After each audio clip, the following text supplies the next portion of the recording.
AI has disrupted so much, the old playbook of building an audience kind of isn't relevant anymore. Everything has changed. Everything has changed. People are not buying benefits and features anymore. What they're actually buying now is...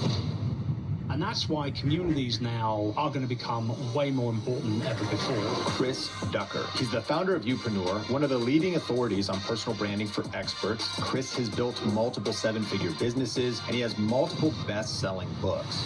Be you, do your thing, but ultimately narrowing down that niche is going to be the best thing that you can do. The biggest threat to your personal brand isn't AI or the competition, it's burnout. That's a big, big problem right there that we need to deal with. And so really, if you feel tired, if you feel like you need a break, take the damn break. Self-care is not selfish at all. It's strategic. The personal branding game is broken. AI can now write your content, edit your videos, and even mimic your voice. Algorithm-fed feeds mean people aren't even following creators anymore. They're just consuming what gets served to them. But here's what most creators don't realize. If you're still building your brand the old way, by sharing information and hoping for the best, you're about to get left behind, because the creators who survive aren't the ones with the best content anymore. Our guest today on the Think Media podcast is Chris Ducker, and he's been seeing this shift from miles away. And this isn't clickbait or hype. YouTube, online business, social media is being massively disrupted right now. We're going through a mega shift. And so if you want to protect your personal brand and online business in an age of AI, then lock in, because we're getting started right now. All right, Chris, welcome back to the podcast. I want to go 0 to 100 real quick and actually talk about how much disruption is happening right now because of competition, because of AI, because of algorithms. People are having trouble standing out. AI is making everybody sound the same, echo one another, and it's really kind of changed the personal branding game, the expert industry, how we communicate online, and the old playbook of sharing information and building an audience kind of isn't relevant anymore. And so I want to talk about how to protect your personal brand in the age of AI before the competition figures out what we're about to talk about. We've got 5 big topics that we're going to kind of riff on, and then actually a bonus topic, number 6, for part 2 of the conversation for really building a personal brand that lasts. But AI has disrupted so much. Number 1 that I wrote down is information is everywhere. Transformation is actually what people pay for. What is your thoughts on the fact that if you're an expert, you've been in this industry for a long time and you've watched it change. Now everybody though can have good information. What are your thoughts on this big idea, number 1? I think you've hit the nail, very squarely on the head, plain simple, with this particular kind of this angle, so to speak, question-wise, because I think that not only is information everywhere, it's always been everywhere, at least for the last kind of 10, 15 years or so. We know that, we've always kind of gone to Google and we said, how do I build a personal brand? And you've got, you get this huge list of lots and lots of different resources that you can go to. And over time, that's changed. It's gone from just being nothing but blog pages to, videos that we can read, to podcast episodes, or videos we can watch, rather, podcast episodes we can tune into, even social prompts and social images and things like that. But now, with AI taking over that results page as well, everything has changed. Everything has changed.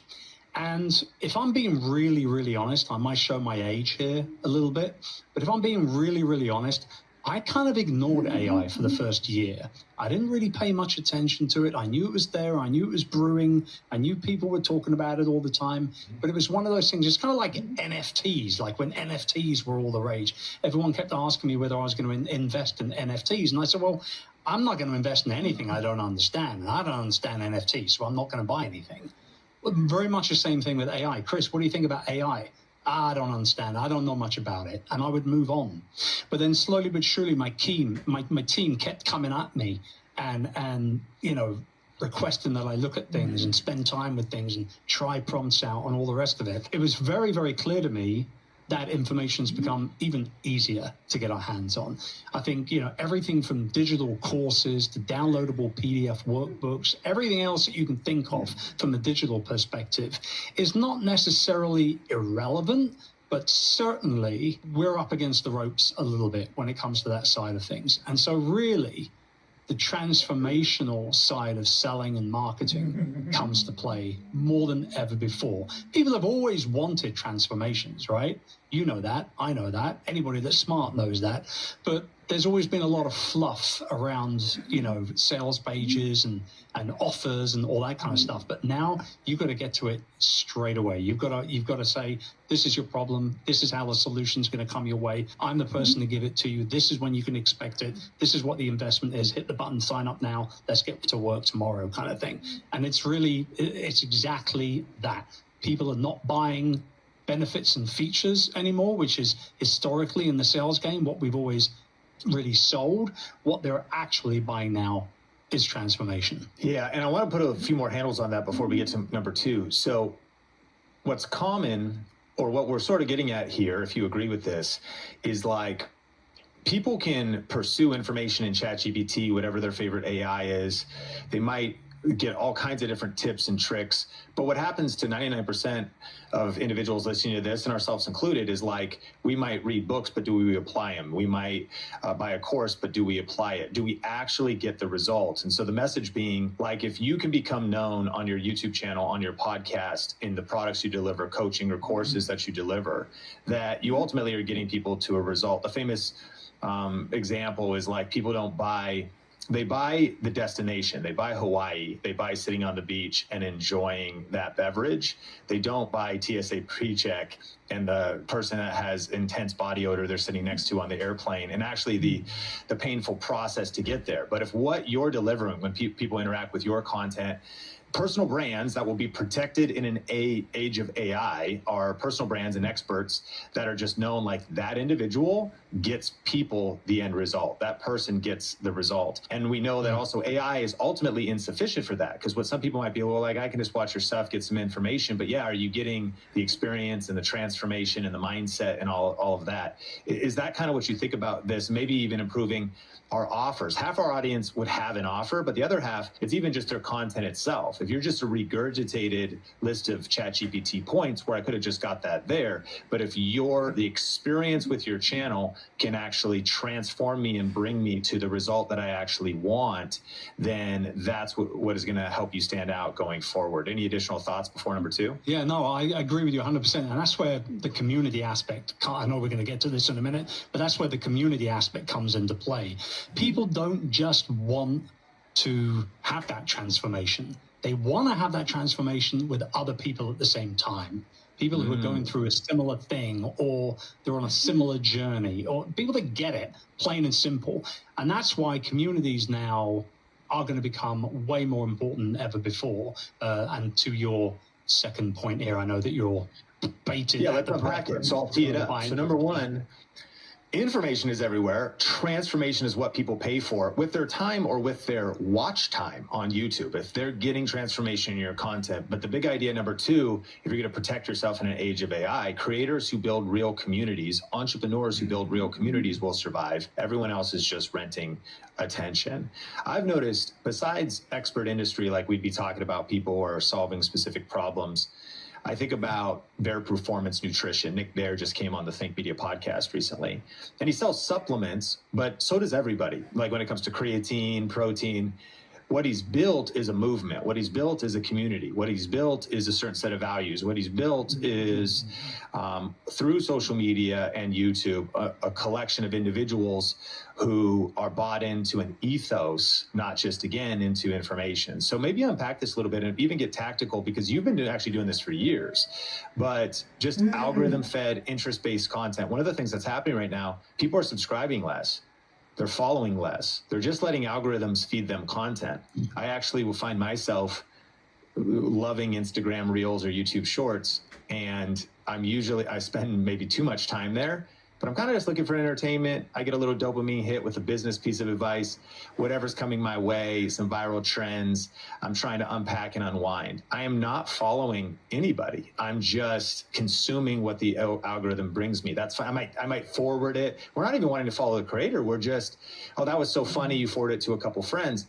there's so much passive consumption. That's the opposite of actually building true connection and active participation. So what are your thoughts on what even a community means going into 2026 and how you've done that? Yeah, I mean, this is why, you've known me for many, many years now, and the importance of building that personal brand has always been at the forefront of my message, right? Like literally from day dot.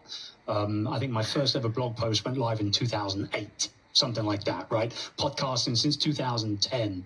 And I can genuinely say to you, that this is where leaders of community, or people that want to build community, creators that want to turn into true business people, et cetera, they are now going to have to lean into what truly makes them unique more than ever before. It ain't enough just to say you're the Lego dad who's building Lego on his YouTube channel anymore. You've got to be the Lego dad who's on the YouTube channel building all the Lego sets, but is also doing it with, I don't know, facial tattoos, or with soul music from the 1960s playing in the background all the time. Or you've got to have something that stands out, something that ultimately allows you to market like a magnet. And when I say that, what I mean is at the same time as creating that content, publishing it, even if you're going live, whatever it is, you're being you at all time. This is the key here. You're being you at all time, at the exact same time as attracting the right people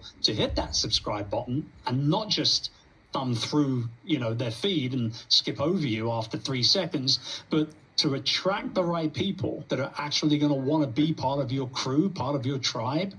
At the exact same time as that's happening, something pretty marvelous is happening. Something magical is going on. And what's happening is you are ultimately repelling the wrong people away.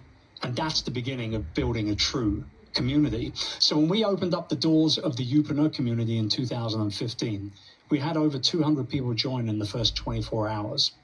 And I attribute much of that very early success to Periscope, because Periscope was all the rage when it was going on. And I remember my first ever scope, as they were called. Man, what a great time that was, Sean. Can we just reflect for a minute? What a great time. But I remember my first ever live scope on Periscope was me with my arm out of a taxi on the Vegas Strip at night, and that was my first scope. But I instantly became addicted because of those darn hearts popping up on the screen. It was that dopamine hit of I'm putting something out into the world and people are loving it. And I went live every single day in the run-up for about 3 to 4 months of the run-up of Youpreneur when we opened it as a paid membership community, and 200 people joined within 24 hours. I knew that the bulk of those folks came from Periscope. And the reason why is because I was just me. I was being me on Periscope. People joined not necessarily because of the transformation they were going to get at that point, or because of all of the training that they were going to receive. They were joining because of me. Plain and simple. They liked my vibe. They wanted to be part of that tribe.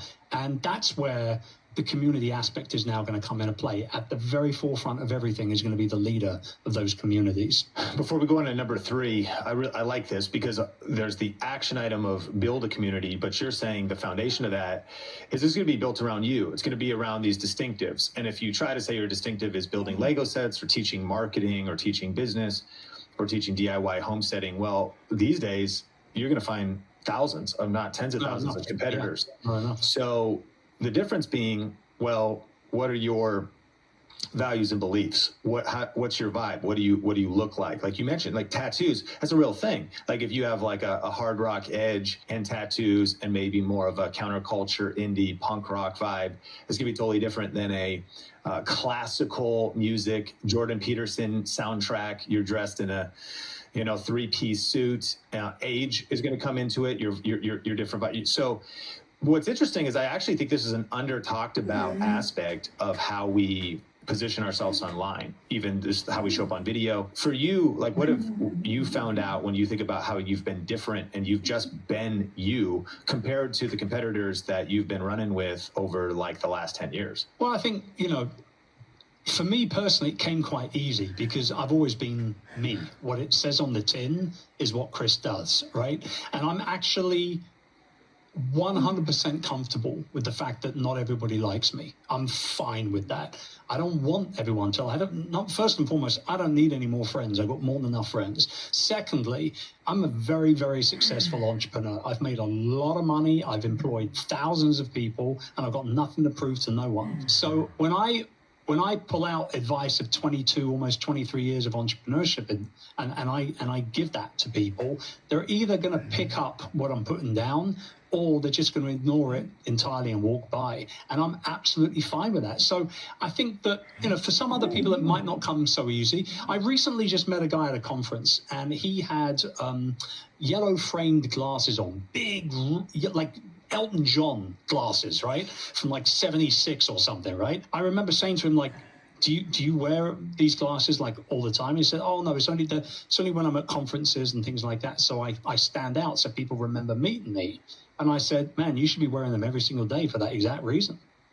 Why are you not wearing them in every video, every social post, everything you do? And now he's actually doing it. He's put those glasses in the logo on his website now. So he's gone all in on the glasses because it's memorable, you see.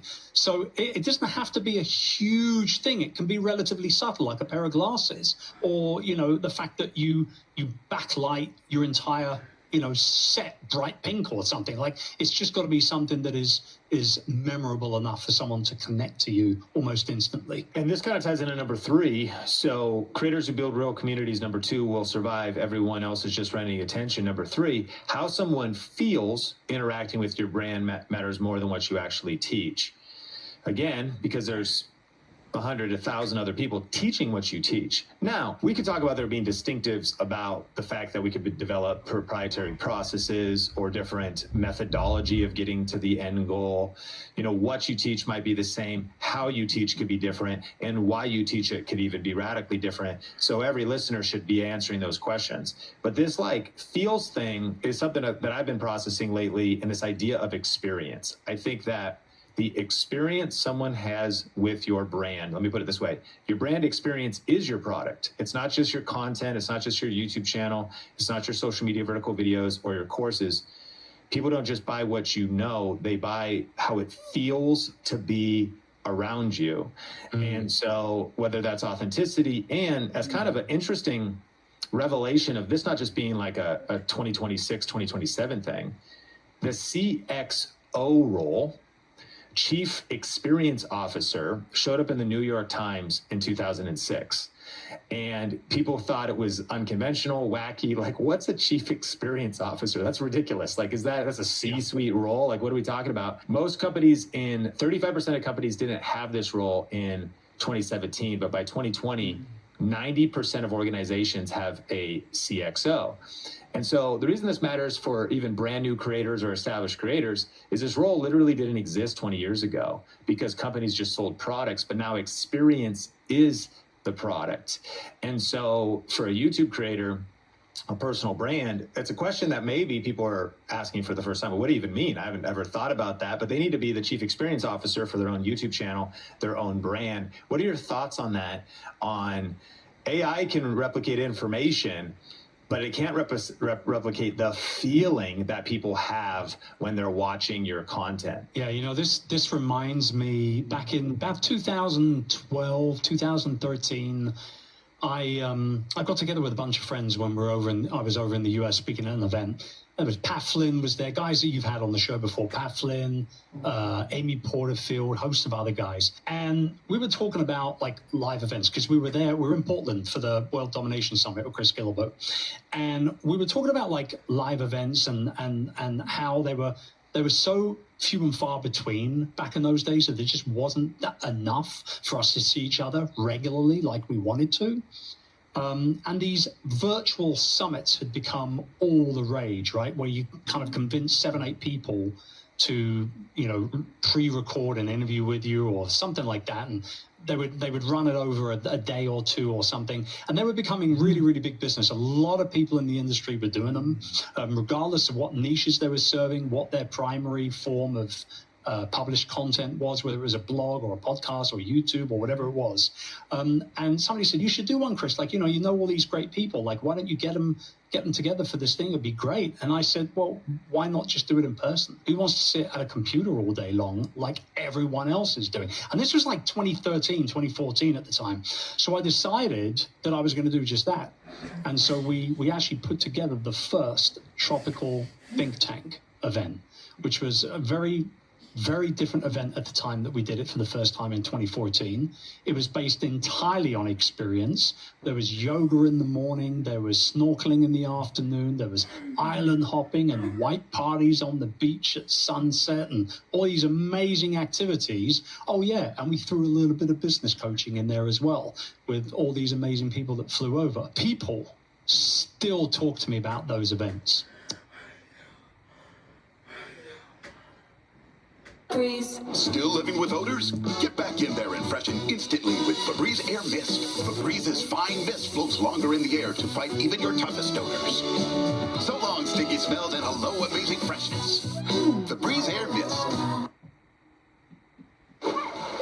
What brings me to Fort Myers? Just a little R&R.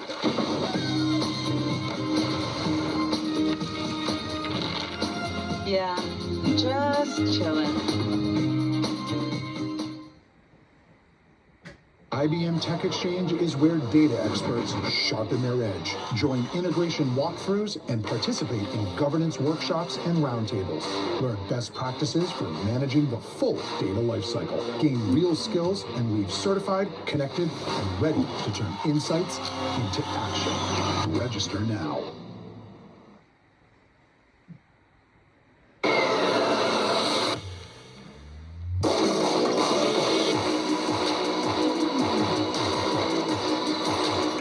Get 7,500 EV lease incentive.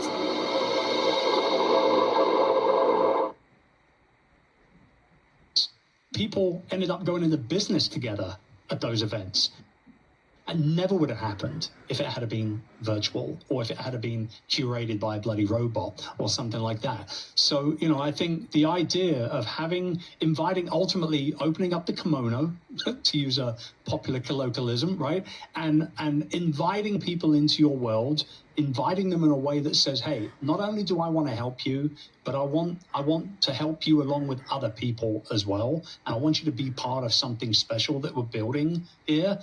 That is where that community feeling really comes into play again. And you couple that together with the strength of building in experience and really making it different. You can't, it's almost like a license to change lives. And that's exactly what you do when you do it. And if you do it well, you get to make a whole bunch of money and serve a whole bunch of people at the same time. And there's nothing wrong with any of that. Yeah, and I really agree with you that in this digital world, I think they never went away. And there was obviously kind of the pandemic era. But in an online world, offline experience is so crucial. Real relationships, or bringing it to, even if you could get on FaceTime or Zoom, is different than just kind of a one-way experience where you can see individuals. But also for a lot of listeners, while they might have limited resources and they're not at a place where the in-person thing, or they may not be shipping products. Like I think about brand experience when you open up a box of a particular brand and there's language inside of it. Like sometimes what brands are curating and the CXO is curating is every touch point with the brand. But if we were to keep it in the digital, if you thought about like your YouTube thumbnails as your storefront experience, or your video opening has a feel to it, that's your customer onboarding experience. The way your tone and comments that you reply, your email newsletters, and then even your delivery of your products. Many people here are creating offers, or they're inviting people into a Patreon or a membership community. But if all you're doing is posting, again, more information there, you're going to lose. Like you're going to lose to AI, you're going to lose. But how does it feel interacting with you? For those online, have you seen if you're cultivating, if you were limited by the constraints of I'm an at-home creator, filming like we are in our home studios, and trying to think about, I want the experience with my brand to feel different. What are some thoughts? Well, so we really had to think about this a lot in April of 2020, because we had always done everything in person. I really did not like doing anything online. It's just not my jam at all. I'm too old-fashioned, quite frankly. But we were forced into that situation with the pandemic. And so I remember thinking to myself, well, what am I going to do to bring the same kind of energy that I would usually bring to an in-person event, where people can feel like, you know, they're still getting what they paid for when they signed up for this thing that was supposed to be in person all the time. What can we do? So we did a whole bunch of things. So first and foremost, we shipped the swag bag to everybody prior to the event taking place. That was huge. That gave us so much social proof and social love, even before the event even started. Like, oh my God, what a great idea that was. So we did that first and foremost. The second thing we did is we had all of our speakers that would have been there in person in a pop-up Facebook group for the week prior, and every day they would go in. I mean, you know, fair play to them. They did a phenomenal job at showing up for me and my community. They were doing me a favor, plain and simple, because they wouldn't have had to hang out for a whole week if they'd have just done the 2-day event, right? And so we had those guys coming, and everybody loved the fact that they could converse with these speakers freely in an environment that they felt really comfortable with, you know? And then what I did is I dressed exactly the same way as I would have done if I'd have been on stage. I put on the tie and the waistcoat, and we played loud, you know, funk music and the blues at the break times and all these things that we always do at my events. And we had so many people say to us by the end of that first day, you guys have nailed it. You know, you nailed it. Like, we really do feel like we're still in the same room. And that was the whole point. So I think it just comes down to like going the extra mile and not just resting on your laurels, you know? That's some brilliant prompts for listeners. What kind of music actually would really represent your brand and give the right energy, vibe, and feel? How could you dress or being authentic, but be showing up on camera to give a different experience? What could you ship? Maybe it's as easy as shipping a postcard or something that's very affordable to a certain inner group. And pulling conversations into groups these days, Discord, all these different places. We're talking about basically how to recession-proof your brand, how to AI-proof your brand. This might be stretching your thinking, Think Media Podcast, as it should be, because again, information is becoming common, but transformation, community, how it feels interacting with you, which is experience. Basically, number 1 is transformation, number 2 is community, number 3 is experience, which brings us to number 4, which is going narrow beats going broad. Own a small space rather than competing against a big one. And a lot of these were inspired. I was watching one of your recent videos on your YouTube channel about the trends you see going forward for the expert industry, those that are thoughtpreneurs, thought leaders, infopreneurs, personal brands, those that want to build online, build a business. And you mentioned this. This is a huge debate. Do I niche down? Do I not niche down? What does niching look like now? But this is a quote coming straight from you. Going narrow, you know, is something you want to be thoughtful about. What do you think that looks like today and going forward? You know, I don't think it looks a whole lot different, if I'm honest with you. Like, the idea of niching down is nothing new at all. We've been talking about it for a long time, particularly in the format of creating content and being found for search terms and all that kind of stuff, right? It's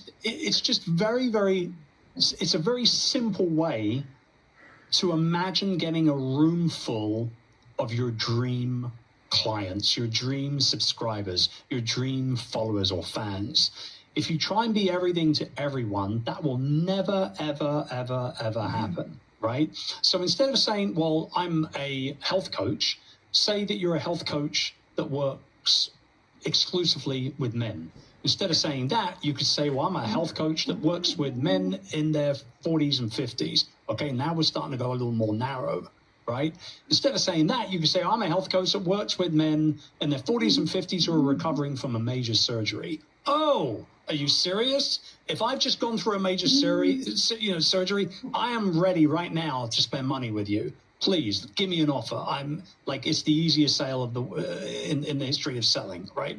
But the other thing is also this: when you go narrow and you go after owning a little space of a rather larger audience or a larger industry, what happens is the language that you use enables you to be a lot clearer in your messaging with the people that you're trying to attract into your ecosystem. If I'm a guy who is working with 40s and 50-year-old men who are recovering from major surgery, the language I use, the words I use, the thought process I use is going to just nail that prospect or that avatar so much easier. It's just going to be picked up so much quicker. So for me personally, always niche down. Always niche down. You'll never be able to please all the people, so don't even bother trying to... Gatorade has the #1 proven electrolyte blend, designed to hydrate better than water. Made to rehydrate, replenish, and refuel, so you can lose more sweat and create new legacies. Gatorade, is it in you? Pizza! We're trapped by dishes! Don't worry, they've got new Dawn Power Suds. It traps, locks, and removes 99% of grease, so it doesn't get passed from dish to dish. Ooh, clean and stacked. Like ducks in a row. New Dawn Power Suds. Join millions growing their career with Coursera. Start learning today. Business checking has always been just checking. Until now, introducing U.S. Bank Business Essentials. Business checking combined with card payment processing. You get no monthly maintenance fee and quick access to the money you've earned. Simplify how you do business. That's the power of us. I can't help it if I'm up and see them watching. I feel fabulous. I hit it back with a brand new style. I'm a shadow jump out and baby, I'm fabulous. So when you talk about niche down, it makes it clear this is going to connect to the vehicle with which, or the way in which you transform an audience, identifying an audience, men in their 50s who are trying to get their health back that have recently gone through a surgery. So you've now developed fierce clarity on who you serve, and then you have a process that'll lead to transformation for that individual. But I'm curious your take on whether you agree or you disagree with Alex Hormozi and Gary Vaynerchuk's claim that you are the niche. And by definition, what they mean is that your unique combination of interests, values, personality, and perspective is the niche. And that if you're documenting your journey, and I think where people get hung up is they're like, okay, should I be posting how I can hack Chipotle and get double protein without having to pay for it like Alex Hormozi? Should I be talking about wine and NFTs and crypto and business and social and sneakers? And people they're like, okay, if I'm doing random stuff, and this is a big ongoing debate, is that algorithmically, if I'm, you talked about being you. So essentially, what are your thoughts on that sort of headline that them and many others have echoed, and how that maybe ties in, or maybe you disagree with how that ties into owning a niche in your business and also kind of sharing random things about your quirks and your story on social media? I am going to agree and disagree. If I can do that, if you'll allow me to do that. The reason why I say this is because I will stand by my comments earlier on where I mentioned, people will buy you. They will buy you 9 times out of 10 before they buy whatever it is that you're trying to sell, right? So let's just get that very, very clear right out of the gate.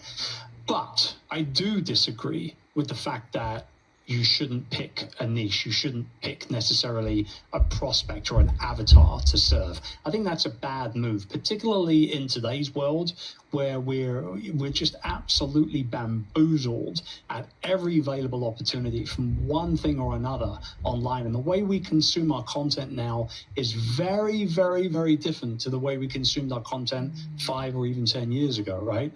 So I think that ultimately, yes, lean into you and your quirks and things like that. Like you mentioned the bonsai tree thing. A lot of people know that I practice bonsai. In fact, when Lego released their bonsai botanical set, I got 4 of the things sent to me from random people. So, it just goes to show you, people are listening to the quirks. They connect to the quirks, but you shouldn't necessarily place your entire marketing system around it. No way, absolutely not. And to give you context, Think Media Podcast, right before Chris jumped on, I mentioned, he's looking good, he's looking vibrant, he looks healthy, he looks rested, probably because he's been trimming his bonsai trees. And that just is, while I know him as this marketing expert, this personal brand expert, the author of and founder of this Youpreneur community, that those little quirks around your story, I think you articulated it great. It's like both are right. And people are trying to say, I'm confused because of what these people over here are saying versus what somebody over here is saying. And your answer is like, it's not either or, it's both. In fact, this really ties into number 5. Your personality and story are the only things AI can't copy. So it doesn't mean you don't pick a niche. It doesn't mean you don't have an avatar, a target audience. That by definition of entrepreneurship, actually you kind of have to have those things. It'd be called your unique, USP. But what was the other one I heard the other day? I was at YPO in Miami, and somebody used another, marketing term that was like just basically who's your target customer, who is your unique customer, your ideal customer, and that's what a business has. A business has a product for that solves a specific problem, and has a market that they're targeting. But it brings us to number 5: your personality, your story, and the only are the things AI can't copy. Yeah. So we've kind of touched on this, but is there any other thoughts that if creators are gonna, and entrepreneurs are going to last, maybe weaving in more of these things and how that might show up in their content? Yeah, I just think, again, be you, do your thing, be quirky, add all that stuff in there. But ultimately, narrowing down that niche is going to be the best thing that you can do. I'll give you a perfect example. Just very recently, I got more and more interested in wildlife photography, very specifically with birds. And so I wanted to upgrade my camera. My camera was old. I knew I needed a longer lens to be able to get closer to the subjects and things like that. And I looked at a whole bunch of different reviews online. I watched a whole bunch of different YouTubers and all the rest of it. And I ended up picking an OM system, or an Olympic system.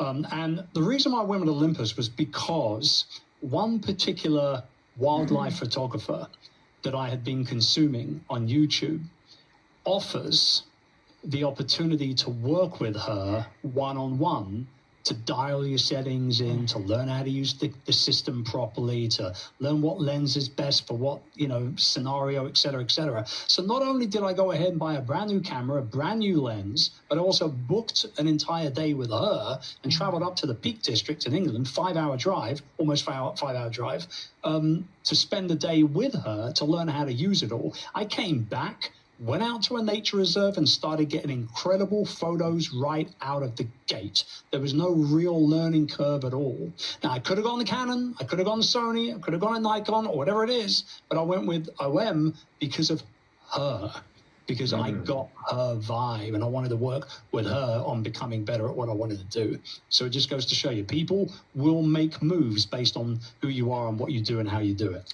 Man, that's so strong. Her vibe, plus the niche problem you had once you had committed to that brand of camera, became ultimately you becoming a customer and having this great experience. And then also getting transformation and results. Now you have confidence, you're getting great, photos, you love the investment that you made because you left now knowing how to use your camera and set up at a whole nother level. The thing for her, Sean, this was the really big thing, man. She's in a very, very, very crowded niche. You type in wildlife photography YouTuber, you're going to have hundreds and hundreds and hundreds of people to choose from. What she did was pick OM system. She's only doing stuff for OM system, and that's what stood out to me. She was all in on that one particular system, that one particular camera. Powerful way of going narrow. And I do remember the term. It was funny because I'm sitting with Nathan, the founder of ConvertKit, now Kit, and Eric Sue, and all these legends who just talk marketing, and they go, hey, what's your ICP? And I'm about to celebrate 10 years in business here at Think Media. I think I'm a decent marketer. Been doing YouTube for 20 years almost now. And I'm like, Insane Clown Posse? What's ICP mean? That shows where I grew up, Whoop, whoop. I grew up kind of in the rural farm ghetto where you got ICP people walking around. Only the real ones listen to this know. And so And then they're like, your ideal customer profile. I'm like, oh, like your avatar. So ICP was your ideal customer profile. Knowing that, knowing what your niche and your brand is, but then infusing your story and personality. Here's the bottom line, Think Media Podcast. AI cannot copy your story, your experiences, your vibe, your personality. If you want to protect your brand going forward in an age of AI, these are the things you need to figure out before your competition figures them out. But we mentioned a bonus tip number 6, which is really kind of the second half of this conversation, which is something that most creators miss. And even if you nail all 5 of the first strategies, you can still lose everything, because the 6th pillar isn't about your content or about community. It's actually about you. The biggest threat to your personal brand isn't AI or the competition. It's burnout. It's mental or emotional mastery, because if you break down and if you break down and quit, it's over. Really, it's just over. Like if you stop posting because you're overwhelmed, if you implode as a leader, then you're ultimately not going to survive over the long term. I remember Steve Jobs said something that was like a quote, that business is a game of attrition, that if you just stay in this for long enough, YouTube's a game of attrition. If you're just still here, not just after 1 year, but after 4 years, if you're just still here after 8 years, maybe even right now, practically your competition's like way better than you. And like, you're like, I feel like I can't compete. Well, if you just don't quit, they might burn out. They might retire. There's been massive people saying, there's the negative side of it, but massive people burning out in YouTube, but kind of retiring. Like burnout's extreme because the creator economy is kind of a grind. And some of them are like, yeah, I'm done. I'm stopping not uploading. I just think about, we just got news recently. We had editors reaching out to us, like really established, successful YouTube creators doing very well. They're like, yeah, I'm done. And not necessarily in a negative way. Maybe if they had some of your tips, they could have lasted, but they're set, they're done. So there's a disruption that people, a lot of times in this world, they're coming and going and they're not going to last. Are you a business owner or serious content creator that is struggling to crack the YouTube code? Are you feeling stuck, overwhelmed, or just plain frustrated with slow growth? If so, then our new one-on-one coaching program at viralvideocoach.com is your premier ticket to YouTube success. Becoming the authority in your niche, attracting engaged leads and loyal customers. We offer one-to-one coaching with our YouTube experts that'll help you get results fast and a supportive community that's cheering you on. So if you're ready to stop wasting time with trial and error and to stop leaving money on the table, then head to viralvideocoach.com to apply to see if you qualify for our coaching program. But heads up, this offer is not for everybody. It's only for serious content creators and entrepreneurs that are ready to take action. So if that's you, head to viralvideocoach.com to apply or click the link in the show notes. All right, let's jump back into the episode. I want to talk about some of the principles from your new book. You wrote The Long Haul Leader, 10 strategies to work smarter, live better, and achieve lasting success. And that sort of most important foundational tip number 6 is that, having those foundational pieces in your life are going to be key. So I wrote down some questions. These are pulled from some of the chapters of your book. You identify some of these big problems. One is the pace problem. You talk about setting the right pace. A lot of entrepreneurs, a lot of creators are sprinting when they should be marathon running. So what are your thoughts on this big idea of pace? Yeah, look, I think busy is a bit of a trap, right? Because I'm so busy. Oh, I'm so busy right now. Thing is, it shouldn't be about being busy. It should be about making impact. And impact is the target. That's exactly what it should be. Being busy is not what you want to be. You want to be just creating impact. And so I think the easy way to look at it is like anybody can fill a calendar with stuff to do, right? But very few people will create meaningful results out of the work they do. That's just brutal reality. So the very idea of not confusing motion with momentum is at the core message of long haul leadership. And the fact is that too many people are burning out. There was a recent study that was done, which was featured in Forbes, which said that 68% of entrepreneurs experience burnout. 68%, which is pretty crazy. And that's increased to 78% since the pandemic.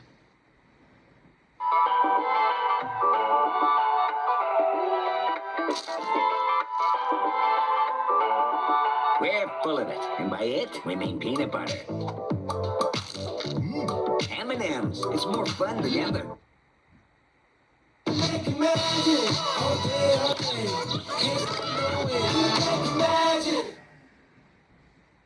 Here's AI orchestration. It can connect AI to our workflows. Dude, this is gonna help us scale fast.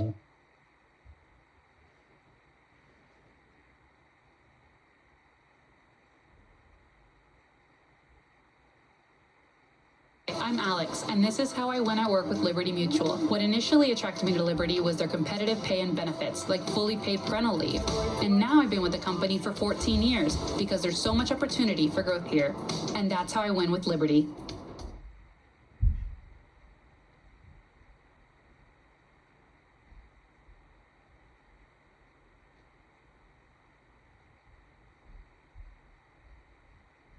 %, since the pandemic. So if we're talking about almost 80% of our entrepreneurs and creators should be looking at themselves as entrepreneurs, right? It's great that you want to create great content and put it out into the world, but ultimately, unless you start making money from it, you don't have a job, you don't have a side hustle, you don't have a career. What you got is a hobby. And if there's nothing wrong with that, if that's what you want to do and you enjoy doing it as a hobby, that's fine. But if you want to start making money as a creator, you've got to start thinking like an entrepreneur, plain and simple. So if 80% of our entrepreneurs or thereabouts are burnt out, that's a big, big problem right there that we need to deal with.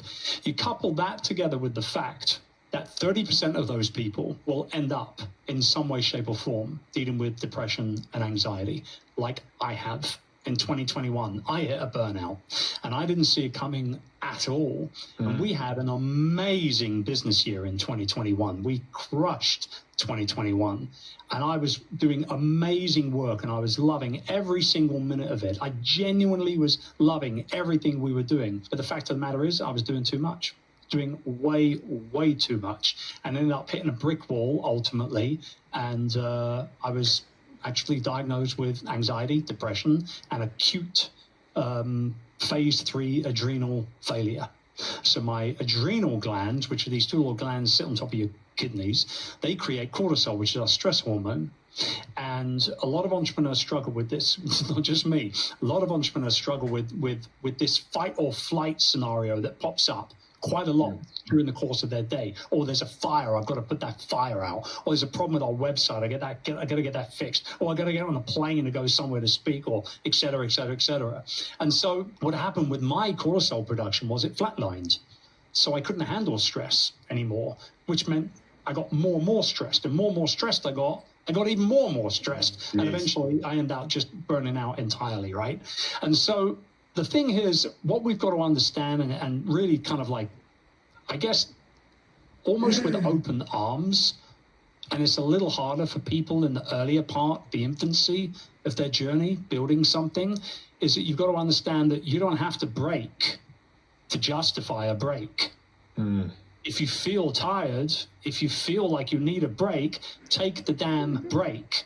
Don't try and power through it, because you might be able to do it once, you might be able to do it twice. You ain't going to be able to do it 3 times. It's very, very hard to do that. So if you want to build something that lasts, you need to last as well. And that's where self-care comes into it. And for me, the big thing for me was that, and this was a big shift for me, all the work that I did, all of the inner work, the working with nutritionists and a PT and a functional medicine doctor to get my kind of bloods sorted and all that kind of stuff. Like what I really understood, or what I really understand now, is that self-care and putting myself first actually is not selfish at all. It's strategic. It's strategic. It's strategy number 1. Because if Chris isn't in good shape, if Chris doesn't have the energy, he's no good to anybody, you know? There's this massive, there's kind of been a correction to it, but let's talk about this hustle culture as we're talking about pace. Because I'm curious, your thoughts, some of the leading voices, I think Kevin O'Leary from, was he on Shark Tank? Or just known for... Yeah. Oh, he was. He was on Shark Tank earlier on. Yeah. We've seen Kevin O'Leary. We've seen Alex Hormozi. We've seen people saying if you want to I think I've said this on social media. I borrowed the quote from maybe Anonymous, but it was, if you want to buy things without looking at the price, you need to work without looking at the clock. Ouch. You know, that kind of energy. But and then you saw Gary Vee, he got shredded in the media for a while, and he's kind of corrected. And maybe it's also about setting ambitions. I saw Patrick Bet-David recently reacting to somebody that's building a unicorn that is on their way to do there, meaning $1 billion valuation company. And they said, he goes, I work 7 days a week, I have for years. And he said, if you're building a unicorn, it's 7 days a week. Kevin O'Leary said, like, you got to work your face off. Bill Gates said that too. He's like, I didn't take a vacation for 10 years or something like that.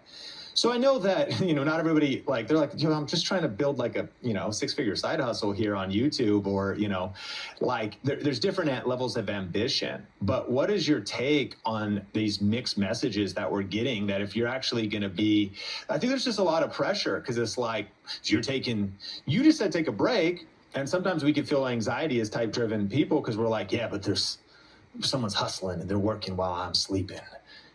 How do you wrestle with this, and how do you maybe be anchored in this like major debate that is happening in the entrepreneur space, content creator space? I think the thing is that when I was younger, I felt like that too. Right? Oh man, if I'm not working, then what am I doing? Like, my competitors are working, my competitors are writing blog posts, my competitors are recording podcasts, we're only talking 14, 15 years ago now, right? So I get it entirely. I think hustle is not a bad thing. Let me clarify that. We will all need to hustle at some point. It's inevitable. Whether there's just a deadline to a project that we're working on, or there is a specific date that we need to, launch a brand new offer, or maybe there's, an opportunity and we've got to drop everything. We've got to fly to the other side of the world for a week, or whatever it is. We will always have times when we have to put a foot down on the accelerator a little bit.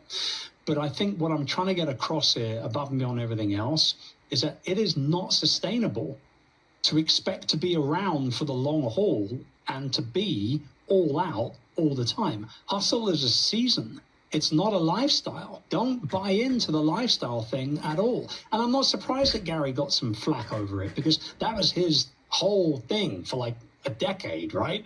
And I've hung out with Gary, as you well know, we've hung out, right? Like on multiple occasions. And I'm like, how you doing? Oh, man, I'm doing this, I'm doing this. So just talking to the guy exhausts me. You know what I mean? But that doesn't mean I don't respect him for what he's doing and what he's done and what he's planning on doing in the future. All I know is that burnout is not a badge of honor. It's a warning sign that you've been doing things wrong, and you should pay attention to it as and when it comes your way. But yeah, the hustle culture thing, man, it's not a bad thing. It's okay. But you got to do it in little bits. Like you say, you run a marathon very, very differently to the way you run a sprint. In chapter 5, you talk about energy as a currency, and you have a whole chapter called Upgrade Your Batteries. So why do you think and propose that energy management is actually more important than time management for long-term success? Yeah, we did a lot of research on this, actually. I will say, this is my 3rd book. I did more research in this book than my other 2 books combined, because I wanted to make sure that I got this stuff right. I didn't just want to do nothing but world according to Chris, right? And so what we found, actually, that time, when it comes to real, like, hardcore successful people, time is not seen as their most valuable commodity or most valuable asset. It's actually their energy levels. So it comes down to things like planning recovery type of activities within your working week, as well as on your weekend as well. So we actually did something really fun on the subject of hobbies and pastimes. And there was one particular thing that I talk about in the book, and it came out, and I just couldn't believe it at the time. But the CEO of Goldman Sachs is a guy named David Solomon. David Solomon has a really cool hobby.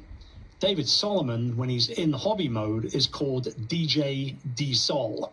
And he is one of the most hardest to get, sought after disco and dance, like, DJs, right? Like, he does parties and festivals and all the rest of it. When I found this out, I was like, hold on, wait a minute. That's good. At Tropical Smoothie Cafe, hitting your protein goals is a breeze. It's tropic time. Fabuloso. Fabuloso. Dramatically clean. As long as there have been business checking accounts, it's always been just checking on its own. But what if checking included card payment processing? Hasn't that always been a thing? Not until now. What always should have been is finally here. Business Essentials from U.S. Bank. It's the power of business checking and card payment processing in one simple solution.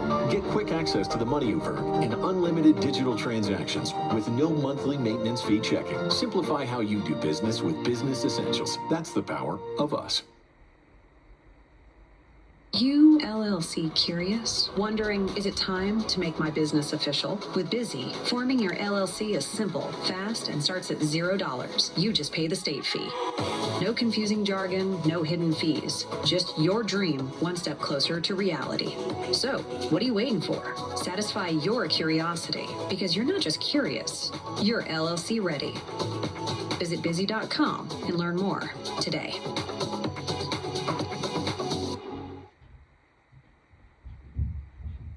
From Goldman Sachs has got a hobby like that, then there's no reason why any of us can't have a hobby, as far as I'm concerned. So I dive deeper into this and I find out that very particularly from an entrepreneurial perspective, you can increase your productivity and performance by as much as 30% by engaging in a creative hobby of some kind, like DJing, painting, trimming bonsai trees, whatever it is. You can increase your performance by almost 30% by doing that for a minimum of 2 hours a week, which is pretty telling. This is a major epiphany. One, I looked up, so David Solomon Music, 56,000 followers on Instagram, CEO, dad, music fan, DJ since 2015. All the proceeds go to charitable institutions. He doesn't need money.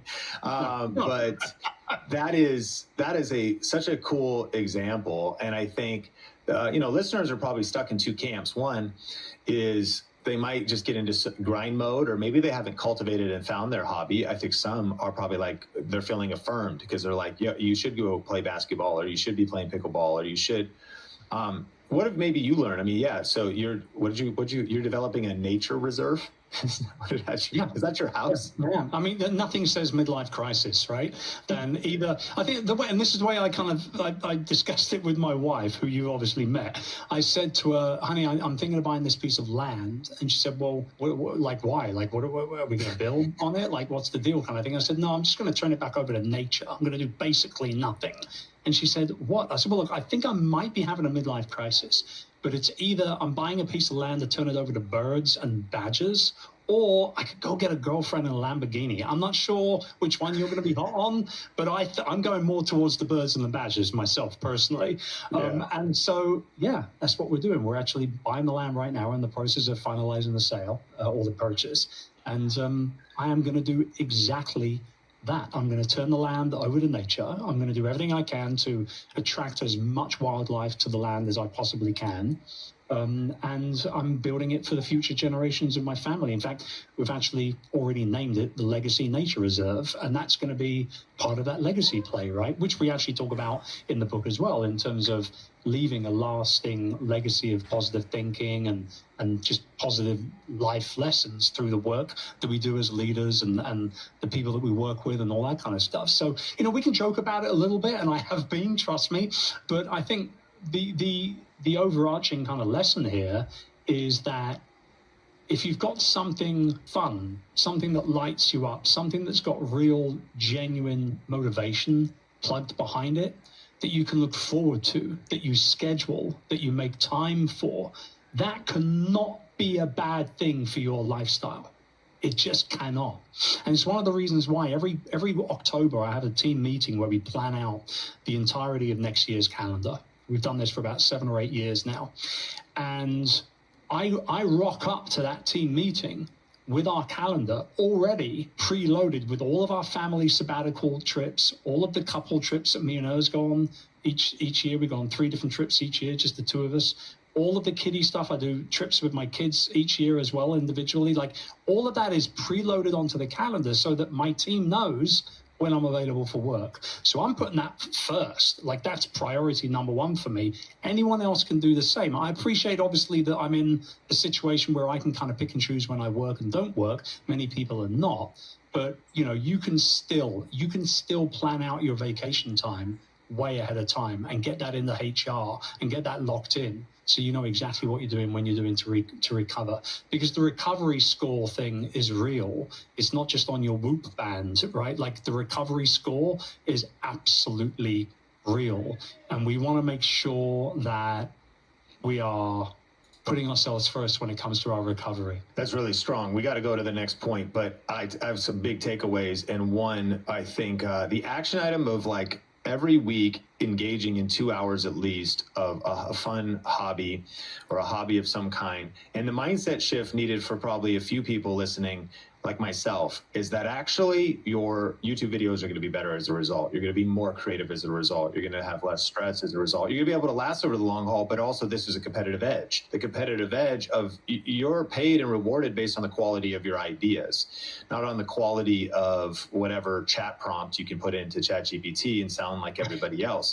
So you getting out and being human and getting your brain recovered. And this is a conversation for a whole other time, but, you know, I have an entrepreneur friend who's built an 8-figure company up. We actually meet almost weekly at Abanya, a European steam bath about 15 minutes from my house. You have the sauna, the cold plunge, the red light therapy room, the jacuzzi, and a steam room. And you rotate through there. We hang out. We're, you know, hot, cold, which has so many benefits. It's active recovery. But we talk about HRV all the time. I've not got a Whoop band yet, but he's talking about, like, HRV, which, just for a topic for some listeners, that's one way that you're measuring your recovery. And so the conversation for another time, but you could research that a little bit. Recovery score. This matters. This idea of not just being on, but also recovering well is your insurance to be built to last and be a long haul leader. Now, just a couple more questions.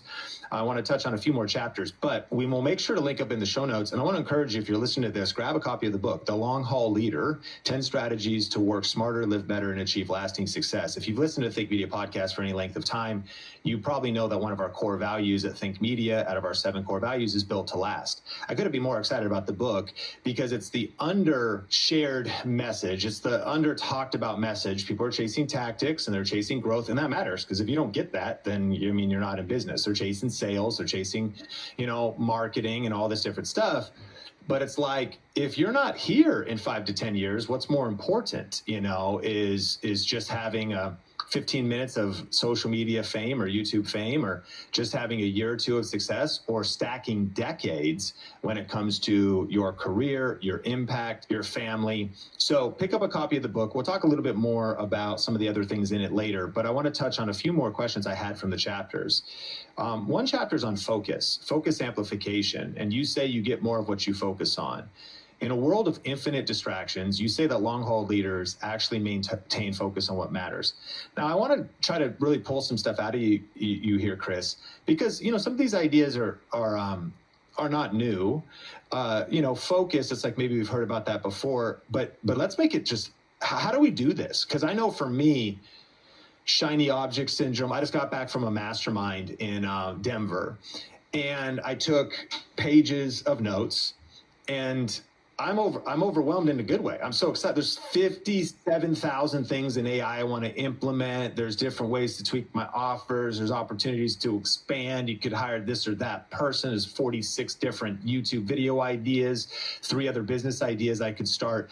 So there's all kind of that. And then plus, even just, this ties into our life. So I know listeners, don't jump off, because it's the tools of actually being able to do this.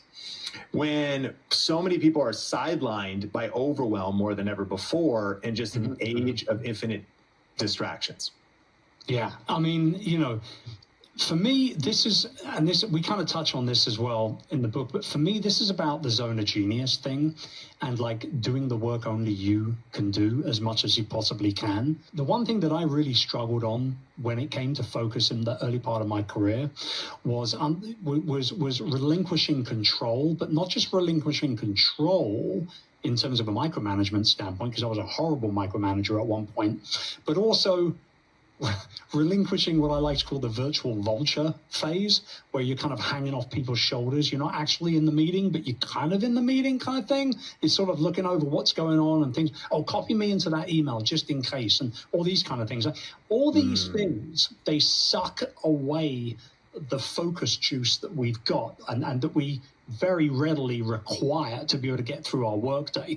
There's a couple little things that I do when it comes to focus personally that work really, really well for me. The first thing I do is when I'm in work mode, like creator mode, when I'm writing, very specifically when I'm writing or whether I'm recording podcasts and things like that, my phone is not in my office. I leave it outside my office. It's a tiny little thing that I do, but I've found that because it's not there, and even if it's on silent, I can still maybe see it or feel a vibrate or a kind of, that the additional kind of, oh, I can touch that and see if anybody needs me right now kind of thing. Like getting that out of the room has been a huge thing. The other thing was my working environment. I used to work in mess, man. Like my desk used to be like like a bomb site. It was shocking. And really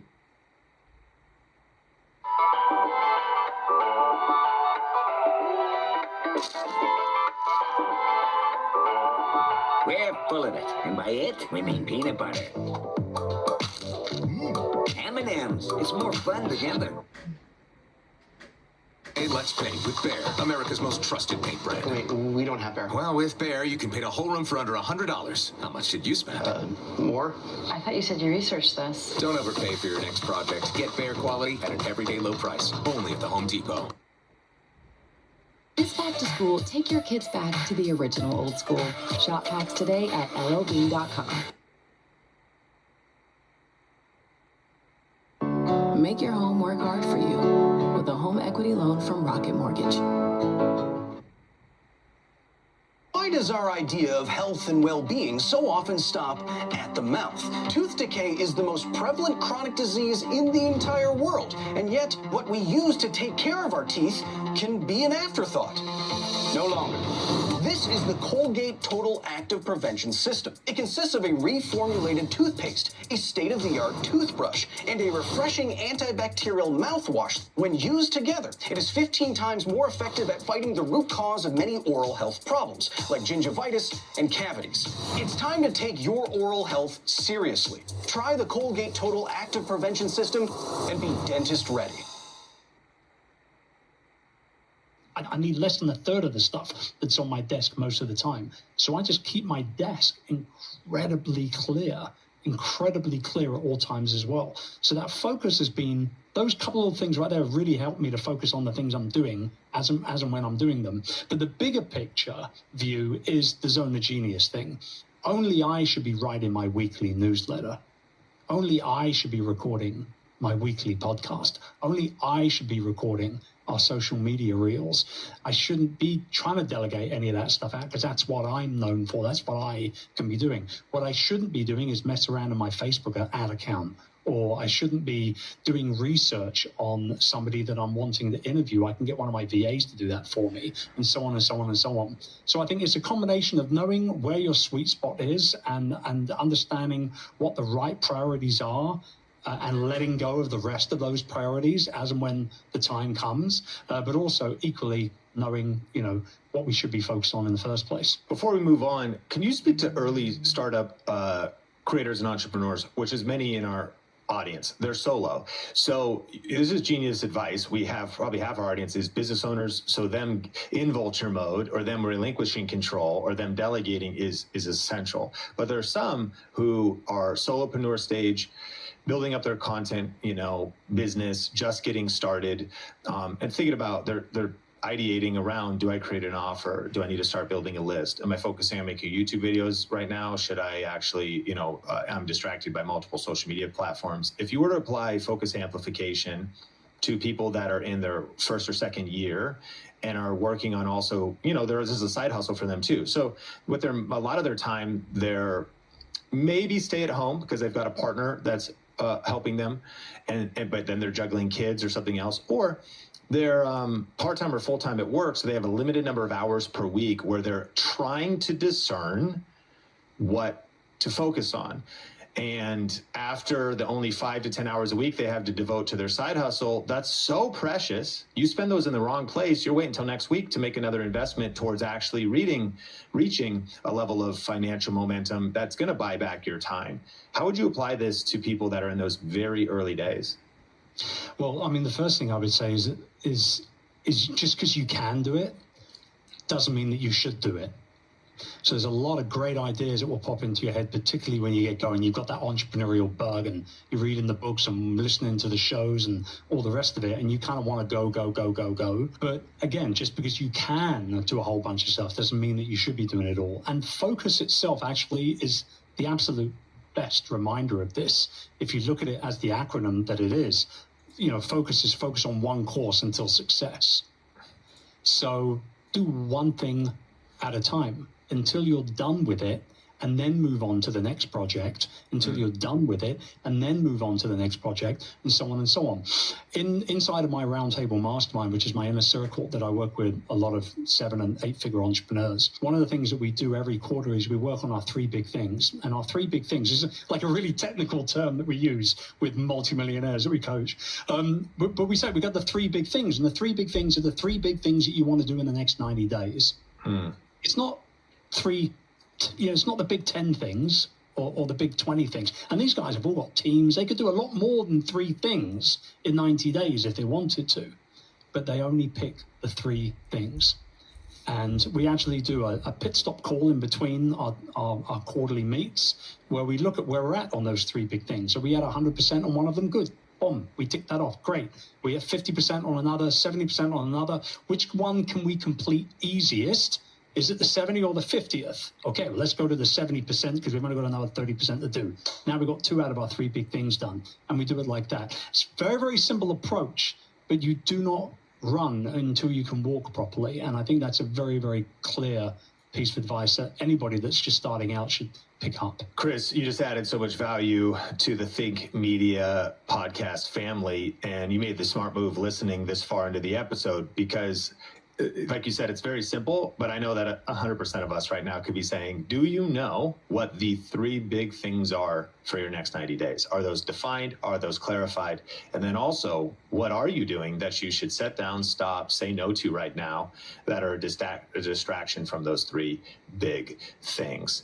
Focus. Follow one course until successful. Okay, let's hit like 2 more here. So you mentioned your zone of genius. That's chapter 7. We'll skip over that one. We got, and you could, get more in the book, of course. And so let's hit this one. You have a chapter on Master Every Moment. And you also have a video on time blocking videos or time blocking in general. We've encouraged listeners to, what gets scheduled gets done, to time block. But you took that conversation to a deeper level, and maybe you could go even higher on Master Every Moment. How does controlling your schedule actually protect your mental health and business longevity? I'll tell you what the big thing for me with time blocking was, and I'd kind of done this on and off for years, Sean. I kind of did, I'm going to batch, say, 4 podcast episodes together on Tuesday morning, for example, right? Or something like that. So I'd kind of done it, but I kind of didn't do it. And going into this year, I really committed to time blocking properly. And I spoke to another couple of people that had been kind of big proponents of it and really kind of swore by it. And I said, you know what, I'm going to follow this. So, for example, on one day, it'll be my creator day. And all I do on that day is create stuff. So I'll either write scripts for videos or podcasts, I'll record, or I should clarify, in the morning, I'll write, and in the afternoon, rather, I will record. So I might, do any kind of written content first, like newsletters, things like that, emails, and then I'll go to more rich media content like podcasts or video. Then in the afternoon, I'll record those podcasts or those videos.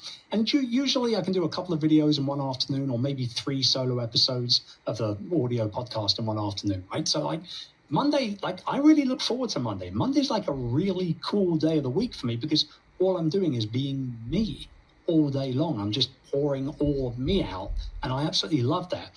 Second day of the week could be something completely different. It could be more kind of like learning focused or more big rock kind of focused, where I'm working on bigger projects, for example, or spending time with the team or something along those those types of things. And another day of the week could be focused entirely on sales and marketing. So maybe I'm in marketing meetings with my crew, or possibly I'm doing sales calls. Maybe I'll do 2 or 3 sales calls in the afternoon. So we'll kind of batch them together.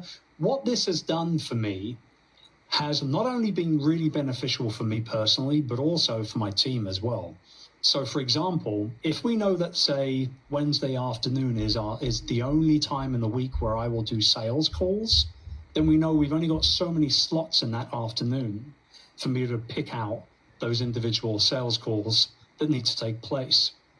So those calls that come my way are my absolute best prospects. The other 3 or 4 people that might be a potential client are handled by somebody else on the team, because I know if I can get the absolute best quality 3 or 4 calls every Wednesday afternoon on the books, I'm likely to close every one of those deals. And so not only does it help me to be more productive and make more money, but it also allows my team to know where the line is in terms of, is this for Chris or is this for us? And it's been amazing for everyone this year. It's genuinely changed the way that we work together as a team. It really has. And another thing is that I do a certain amount of one-on-one work with our Roundtable Mastermind members, where they can get access to me on WhatsApp Monday through to Thursday. But they know that I only check my WhatsApp messages 9 a.m. in the morning and then at 4 p.m. in the afternoon. So if they message me in the middle, they know they're not going to get a reply until 4 p.m.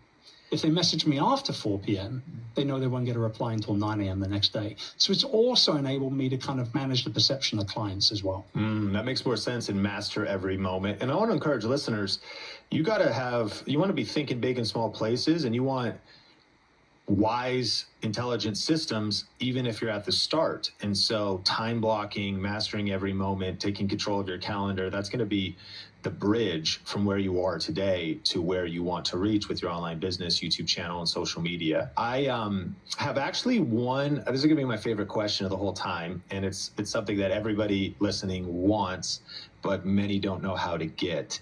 And I can't give you any free money, Sean. I'm sorry. Well, I'm going to be giving you my crypto wallet, so I still need a transfer by the end of this. But before we get there to just our final question, I want to have you shout out anything you're doing. We'll make sure to link everything up in the show notes, and then tell us about the book. We'll link to the book; people can get it. But anything else you want to give a shout out to? Yeah, for me, I'm just on this mission, man. This is more than just a book. This is a genuine movement, I feel, in the works. We've got the live event, the Long Haul Leaders Summit, taking place in Cambridge, England in November. So it's on November 1st and November 2nd. If anybody's interested, there are maybe, 24 tickets remaining. We kept it very intimate at just 100 people. So you can go to longhauleader.com/summit. But at the bare minimum, buy the book. You won't regret it. It will help you leave, all that hustle culture behind and start leading with more intention and more freedom. I love that. So we'll link up the summit, we'll link up the book, and you could go to the website for the book as well as anywhere.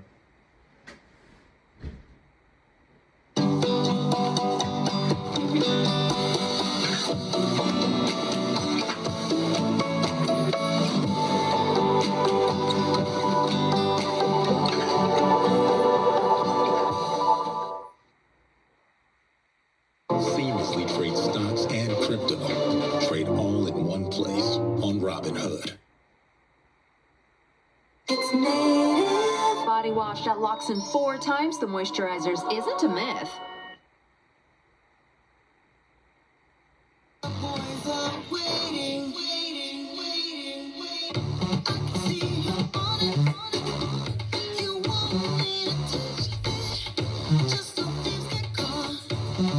If you're smart.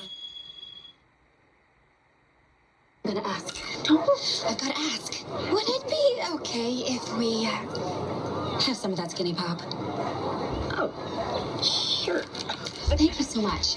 Oh. That's Jennifer Aniston, right? Oh, yeah. Skinny pop. Popular for a reason. sold to grab your copy. My final question for you is actually about building your reputation and building relationships and building your network. What was fascinating as I was looking at the Amazon listing of your book was I was looking at all the endorsements that you have. And you've got Lewis Howes, Amy Porterfield, Dan Martell, Sally Hogshead, Rory Vaden, Neen James, Michael Port, Aaron King, John Acuff, Amy Landino, Pat Flynn. You're missing Sean Cannell, so I don't even think anyone's gonna, just kidding. Ali Abdaal, Mike McAllowitz, Donald Miller.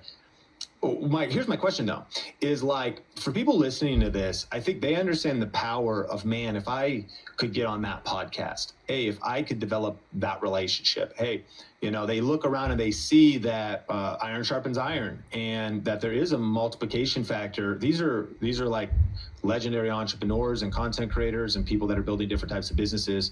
So I'm asking for the audience, your advice, that they would say, you know, I want to get in the room, I want to get in the circle, I want to do it in the right way.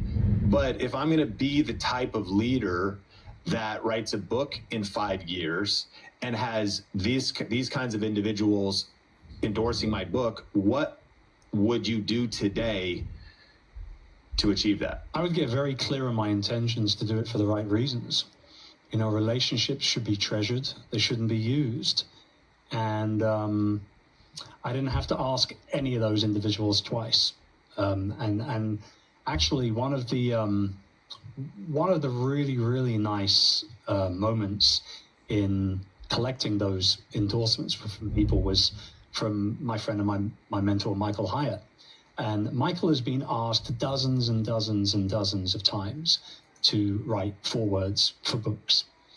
I really thought long and hard before asking him, but I'm glad I did. However, at first, he said, well, send me the manuscript. I'll take a look at it. And then I didn't hear anything from him for like a week. And I thought to myself, oh, man, did I overstep?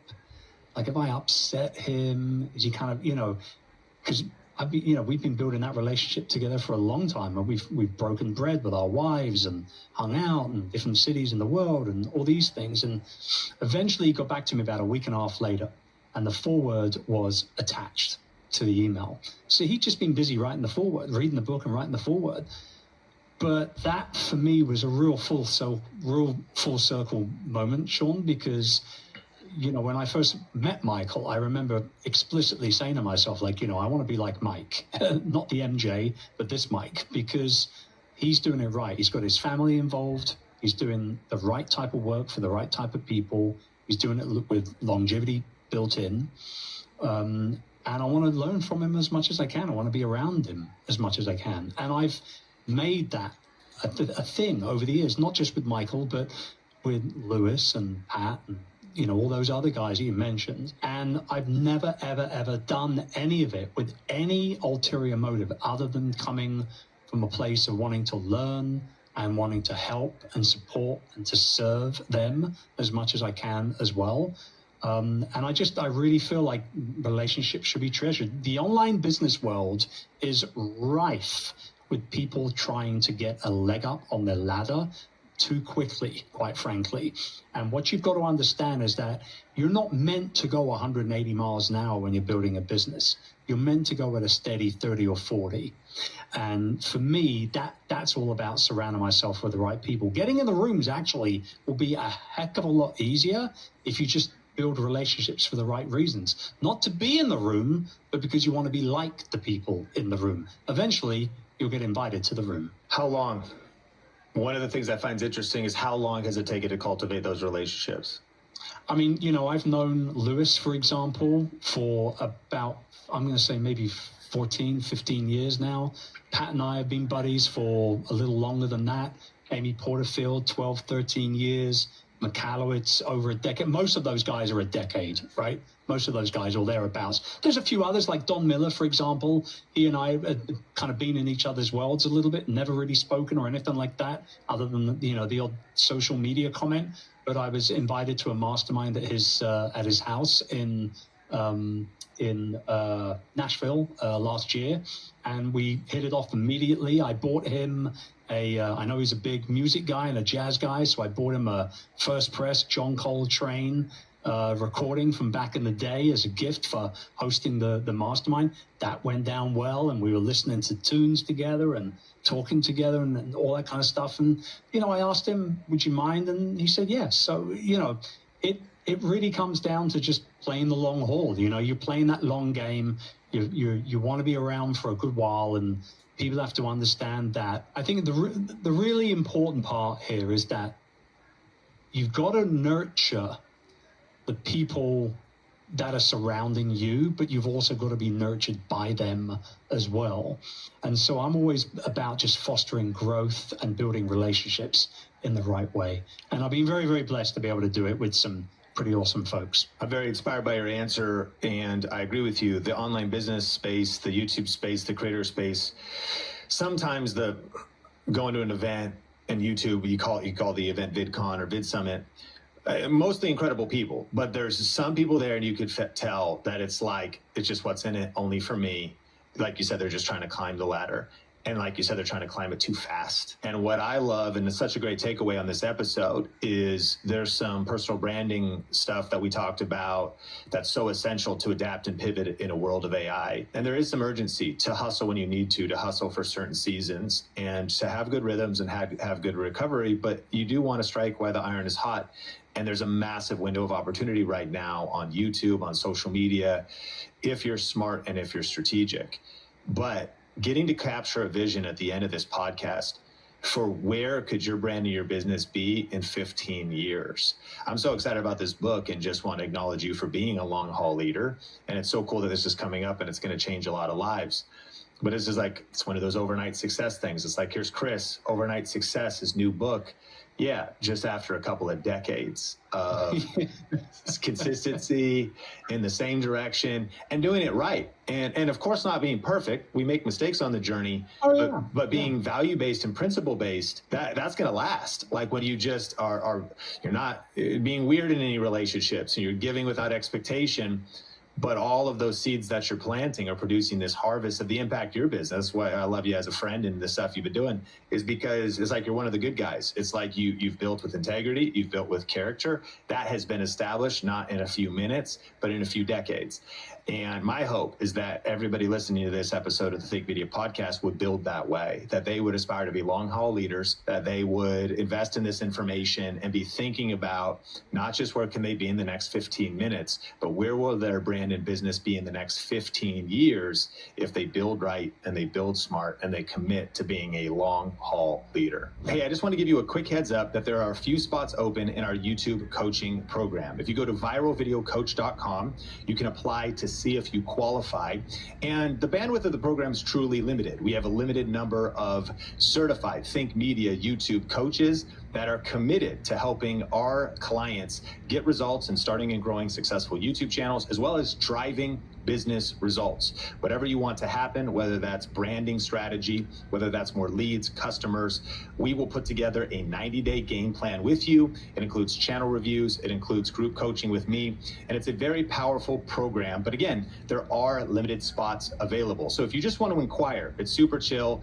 You can see if you qualify and see if it's a good fit. Just go to viralvideocoach.com, fill out the application, and then we'll reach out to you to schedule a call with someone on my team to see if it'll be a good fit. And if you got value out of today's episode, it means the world to myself and our team if you like, rate, review, or share the podcast wherever you watch or listen. My name is Sean Cannell, your guide to building a profitable YouTube channel, and I can't wait to connect with you in a future episode.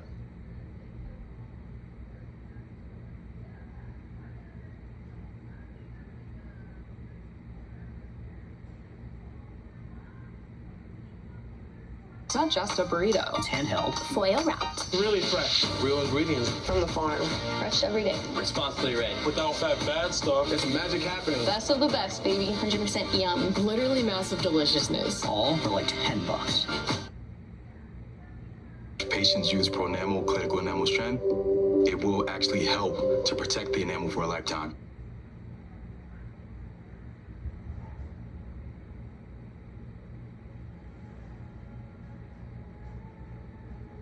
If you've ever had a video to film or a creative task to get done, but you just felt exhausted, then this video is for you. I've personally been creating videos since 2003. I started YouTube in 2007, and since that time, I've started multiple different YouTube channels and gotten a few silver play buttons and a gold play button. I've helped thousands of creators, and I've learned a lot of lessons from success and also from personal burnout, from dealing with chronic pain, family stress and pressure, and just trying to grow a business while also trying to grow a YouTube channel. I've learned how to create videos when you don't feel like it and when your energy is low. So in this episode, I'm answering 10 of the most frequently asked community questions when it comes to content creation and energy and burnout and getting things done. So whether you're just starting out or you're deep in your creator grind, I believe there'll be some nuggets in this episode that will help you create from a place of consistency with less stress, more peace, and ultimately more creative impact.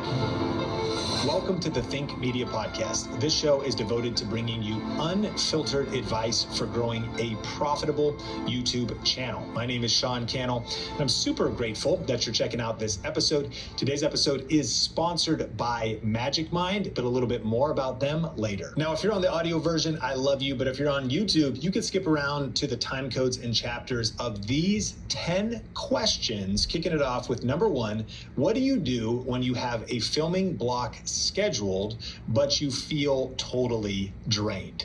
Well, the first thing I'd say is that it's awesome you are scheduling filming blocks, because what gets scheduled gets done.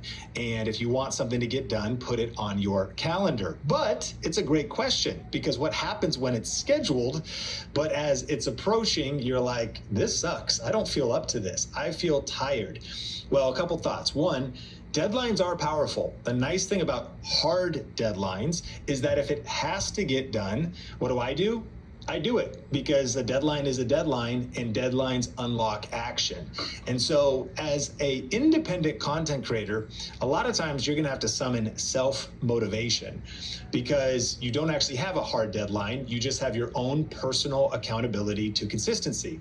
But if you do have a brand sponsorship, or you have, I don't know, some kind of a client promise, or you have a business to run and bills to pay, and you're dependent on your YouTube income, well, then there's like a different level of motivation there, because it's an actual hard deadline. The next question is if it's not a hard deadline, then you might reason in your own mind, what's the big deal if I don't do this? Now, if it's not a hard deadline for me, I do build in margin. Sometimes the right move is a nap instead of filming. I've learned that tired eyes rarely see a bright future. And so, yes, I might have a shoot day on my schedule, but if I'm going into it at an absolute place of fatigue, I mean, it's kind of like calling in sick. If you're legitimately sick, the thing you should do is rest and recover instead of work during that time block. But here's the question, and you need to be honest. Is it fatigue, or is it procrastination? There's a really good book called Do the Work by Steven Pressfield. Every creator should read it. And it talks about this concept of the resistance. And it's this force we feel, especially as we are approaching creative work. So one of the things you have to be honest about is that if you're approaching a creative block on your calendar, you shouldn't be shocked or surprised that you're trying to talk yourself out of it, or procrastinate it away, or say you're not ready. That's called the resistance, and it's very normal, and we all feel it. So you have to make the decision. Are you procrastinating, or are you genuinely fatigued to a place where you need to rest? And if you realize it is procrastination and it is the resistance, then I have a tip for you on how you can hack your psychology. And it's this: the right reason will light a fire beneath your feet. Let me illustrate. Let me tell you a story. So my family bought a house during the Big Short, or right before the housing crash around 2008. And the first house we bought was on an 80-20 ARM loan. That's a horrible loan.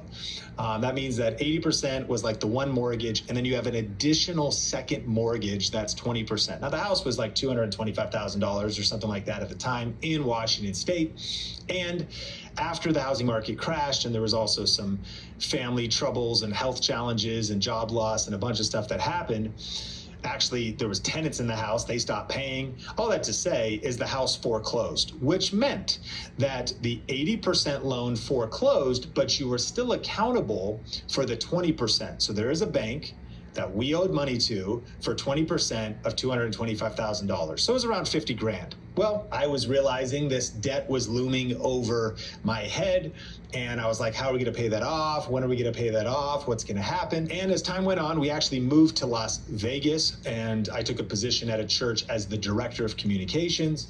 But this $50,000 or so loan was hanging over my family's head until one day I get a phone call. Bring, they call me. And they go, hey, this is like SunTrust Bank or whatever it is. By the way, you owe us like 50 grand. I'm like, yeah, I was aware. I was trying to forget about that. And they go, so here's the thing. If you pay us $5,000, we'll cancel all of the entire debt. You can pay the whole thing off. If you just pay us one check, $5 grand. I was like, seriously? They're like, seriously, but you're gonna need to pay us within 1 week. So let me ask you a question. Do you think I was able to come up with that $5,000 in that 1 week? Answer, absolutely yes. I'm not a person that really usually advocates for crime, but I was living in Las Vegas at the time. I realized there's a lot of people that had money on the strip, maybe a few extra poker chips. So I went down there with a small weapon and was able to get the $5,000. I'm just kidding. I'm making a joke, but I mean, it was kind of the mentality that whatever it took, I was going to come up with this $5,000. Now, I want you to imagine if you're given, if you will, the mini opportunity of a lifetime to have a $50,000 debt that's only going to cost you $5,000 to pay off. Where there's a will, there's a way. Where there is a strong enough reason, there will be a fire beneath your feet. And so when it comes to overcoming the resistance and procrastination, I think one of the things to try to hack your psychology is to tap into some deeper reasons than the fact that you could just put off filming to another day. What's your vision?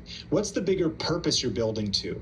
Even if your videos are only getting 7 views right now after 7 hours of editing, do you have a vision for the passive income that will be created on the other side of consistent uploads, ranking videos, building your channel? Do you have a vision of the doors of opportunity that will be unlocked by the consistency that you put into your YouTube channel? The key is you're gonna have to hack your own psychology by giving yourself your own motivating reasons, especially if your YouTube channel is a side hustle and you actually don't have a hard deadline. So find a way to create urgency, because urgency creates energy. Question number 2, what are your pre-filming rituals and environment hacks?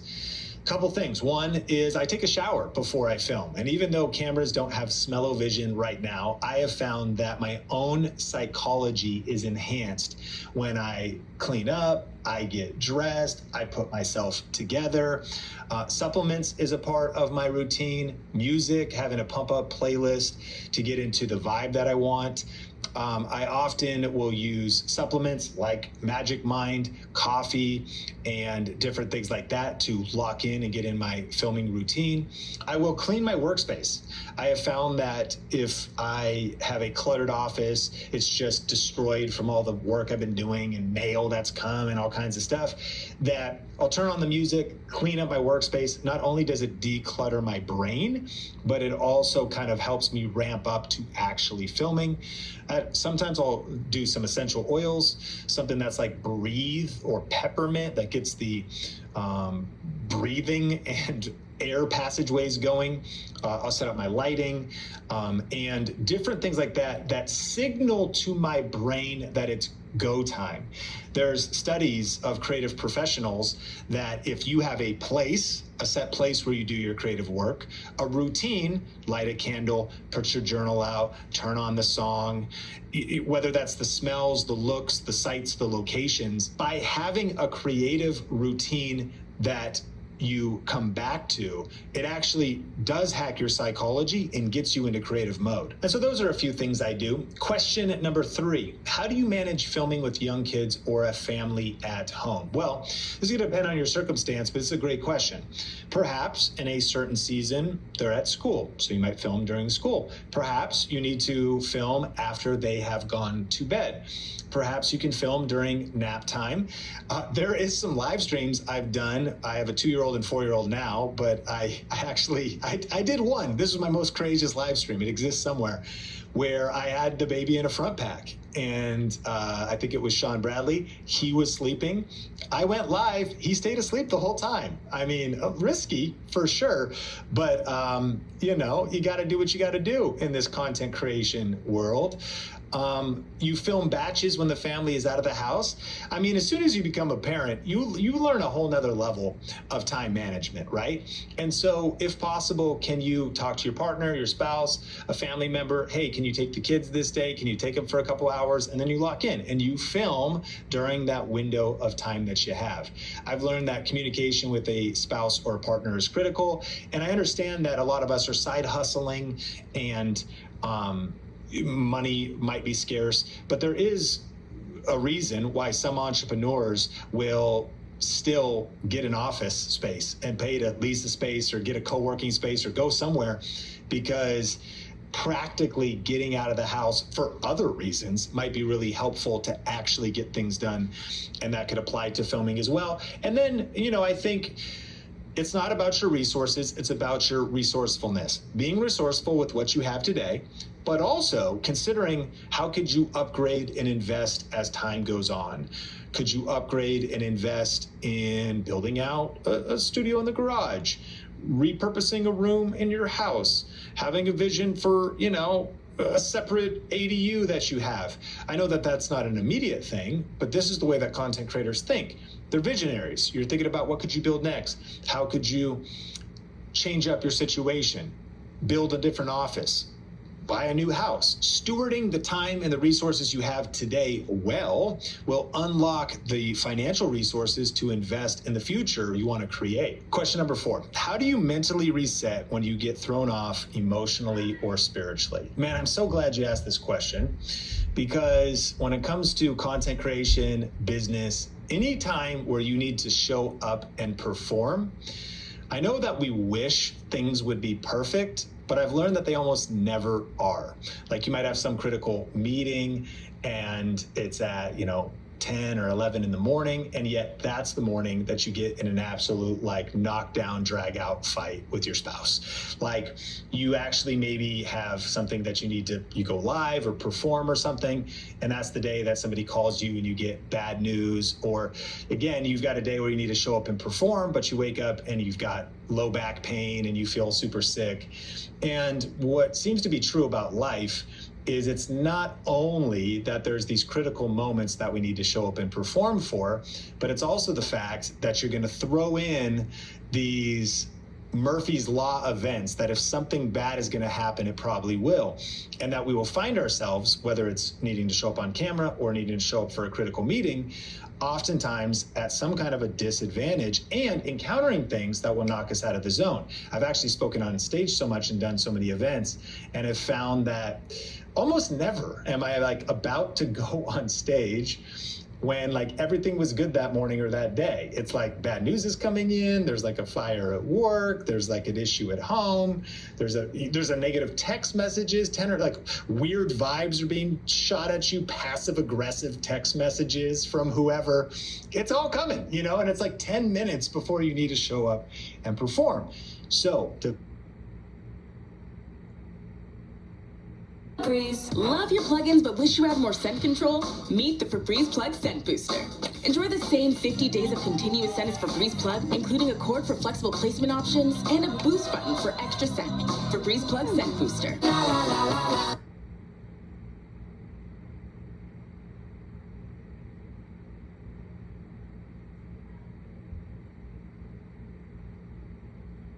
Comes to tickets, pick TickPick. You're picking the best prices guaranteed. Download the TickPick app. Oil change time. Candace.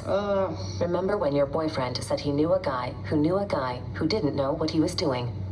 Silence your oil change anxiety at Valvoline Instant Oil Change. No appointment needed. For service you can see and experts you can trust. Streamline the way you trade on Robinhood. Not only can you trade stocks, ETFs, options, and futures, you can also buy and sell crypto. Trade all in one place on Robinhood. to show up and perform. So developing the skill of being able to mentally reset is critical. A couple things that I like to do. I've learned, and I believe there's physiology behind this, that to reset your nervous system or to calm down can take 10 to 15 minutes. So if possible, I go on a walk. I got to get out, get moving, go on a walk, and let time pass. Combined with breathing.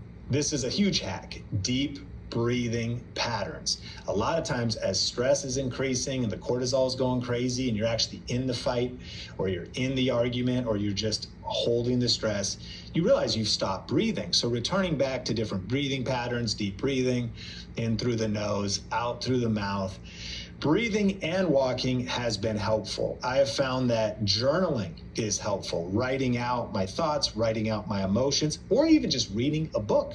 Like forcing myself, my brain's all fired up, but forcing myself to read, replacing those words in my mind. Personally, scripture is one of the best books. Reading the Bible can be really helpful. And then just letting my mind reset, letting myself calm down and giving myself a chance to rest. Now, ultimately, I think this question comes down to a skill set or an attribute called resilience. We have 7 core values at Think Media. One of them is resilient spirit. And resilience is how quickly can you come back to baseline.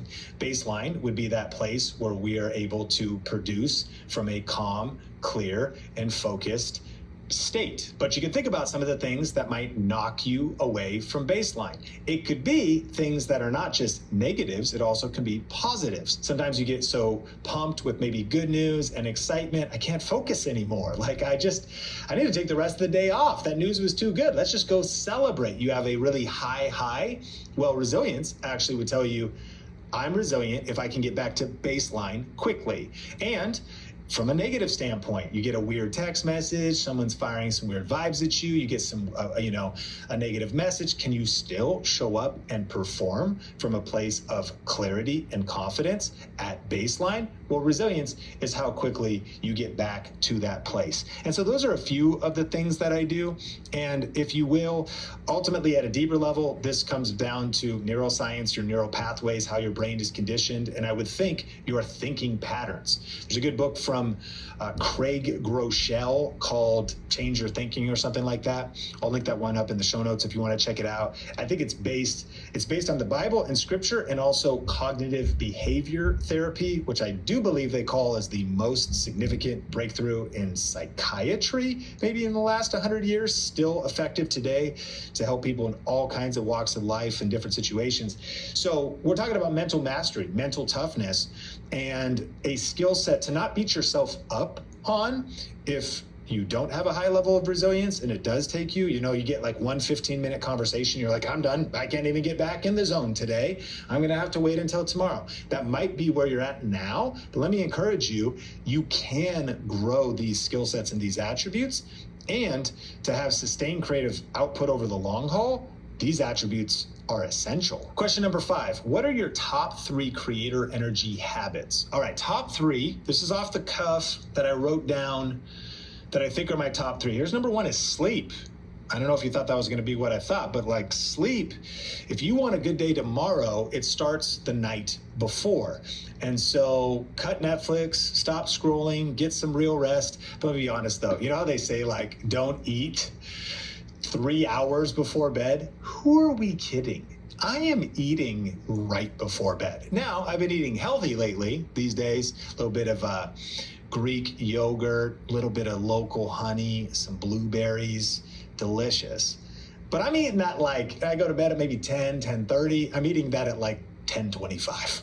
So, okay. And then, no screen time before bed, as they would say, couple hours before bed. Well, I'll be honest. I'm sometimes on my screen while I'm eating my Greek yogurt 5 minutes before bed. So I would say I have recently gotten a pair of blue light black blocking glasses. I got like a well-reviewed pair off Amazon for, $20 or something, because there is something about your bedtime routine. And while I do make a few jokes, I have been taking this seriously, whether that's some chamomile tea, whether that's the temperature in the room, whether that's generally trying to de-stress, and finding that my wind down routine, I do melatonin as well, a couple other things. Like, you want to get good sleep, because sleep is the greatest biohack. There's so many other things you could do, but sleep is like the foundation. So that's number one. That's my number one creator energy habit. Number two is light, clean eating before shooting. Don't overeat. Go lean, go light. I don't know about you, but I know that if I eat like a huge lunch, when I worked at this church, we used to go to this place called BJ's, and it was all you can eat soup and salad. Like, you don't need all you can eat at lunch on a work day. You know, like, I'll take my fourth soup, sir. Thank you so much. Yes, I would like another bacon and blue cheese wedge salad, number 3, please. Like, I would do that. And then sure enough, what's going to happen in the afternoon? Mega crash. Well, kind of the reverse is true. You get your nutrition right, you eat lean, it really can tie into your energy. And so I usually want to be in a place of kind of like ketosis, even if possible, when it comes to filming, really locked in with mental strength and energy. So I light eating, clean eating, not a ton of eating if I'm going to shoot. And then number 3 is going to be strategic supplementation. That's why today's episode is sponsored by Magic Mind, one of my favorite partners that we've partnered with lately. Just because I've been subscribed to Magic Mind for like over a year, and I'm huge on hydration, coffee, nootropics, adaptogens. They're legit. It'll give you the edge. It will help you when it comes to locking in your creative mode. And I want anything that's going to give me the advantage. I'm stacking all of the things that we're talking about in this episode so that I could show up powerfully, show up consistently, show up focused, and do my best creative work. Question number 6, should you push through or rest? And how do you know when to do which? That's a great question, but here's a couple thoughts you could ask yourself. 1, will the content suffer if I push through? So if you're like, you know what, I'm just going to grind it, I'm going to film, but you're in such a tired, fatigued, and, you know, devastated emotional and physical state that the video is going to be terrible, then you probably shouldn't push through, because that's going to show up on camera. You know, we had Dan Martell on the Think Media podcast recently, and he said, he's like, there's just certain times when you shouldn't film a YouTube video, especially if you want the YouTube video to be great. You want to show up and like bring your energy, bring the love, bring the energy, bring the presence, bring the connection. It's an exchange, especially at the highest levels of YouTube. So if the content's going to suffer, then you should probably rest and not push through. Is the cost of pushing too high? You know, are you on the very verge of a breakdown or burnout? Again, you should probably rest. Now, on the other side of the coin, chronic procrastinators may need discipline more than naps. And that's where a lot of people are at, you know, like any opportunity to procrastinate is an opportunity that you seize. Then you need to suck it up a little bit. You got to suck it up, Buttercup. You just got to punch fear in the face, punch perfectionism in the face, punch procrastination in the face, and press record. And so this is always going to be a tension to be managed. It's the grace versus grit question. It's a tension. Listen to your body, but also lead your body. I remember one of my mentors told me this. The truth is, we don't receive energy, we create energy. Power plants don't receive energy, they create energy, and the human body is similar. So there is such a thing as authentic fatigue, but what this individual was telling me to do is said, 1, rate your energy. And if you're listening to this podcast right now, what are you at? On a scale from 1 to 10, what is your energy? Doesn't matter like where you are in the world, what time it is, just whatever is an honest number. If it's a 3 or super tired, it's like a 7. Number 1, just check in. What energy level am I at? Number 2, raise it 2 notches. If you're at a 6 in your energy right now, you know it's true. You can make a choice to get to an 8. Now, you might not be able to get to a 10. Maybe you're like, I'm at a, it's been a long day, I can't. But you always can get it raised a couple notches, which proves you can create energy in a moment's notice simply from awareness. Check in with yourself, check in with the number, and then make a conscious decision to raise it. You might check in with yourself and you're like, I'm at a 3. I mean, I could pump up to a 5. Like if I got to show up and, I'm going to do my best, but a 5 might not be what you want to show up on camera as. Well, fine. Then get some rest. But try to check in, listen to your body, but also lead your body. You're capable of a lot more than you give yourself credit for.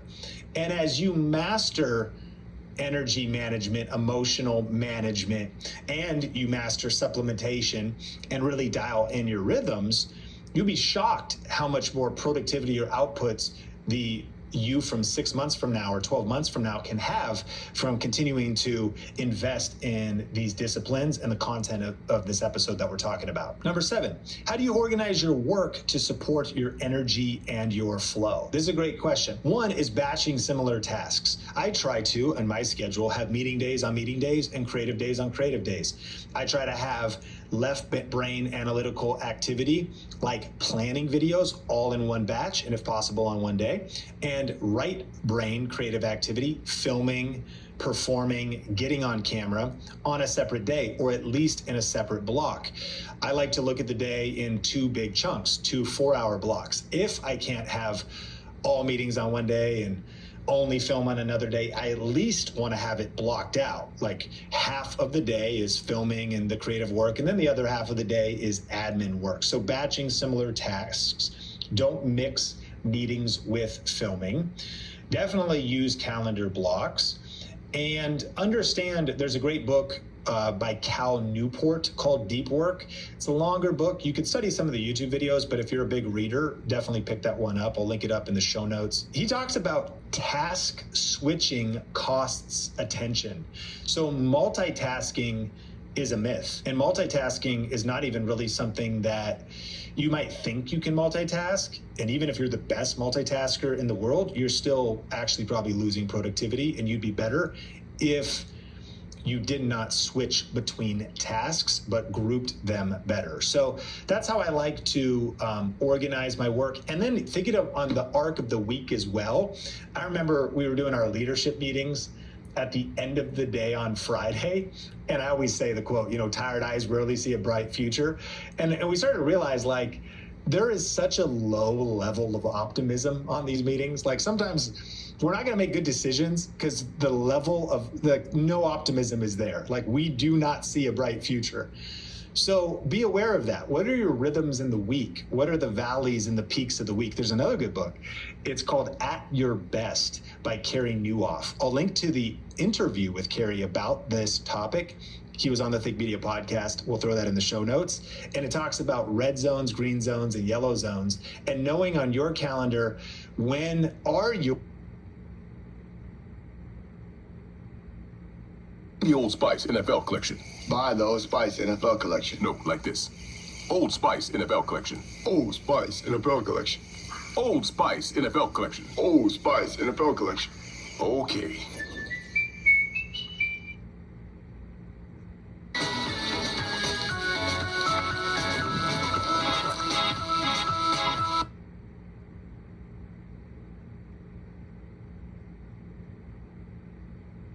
Mission to get 2 million people all around the world clean water.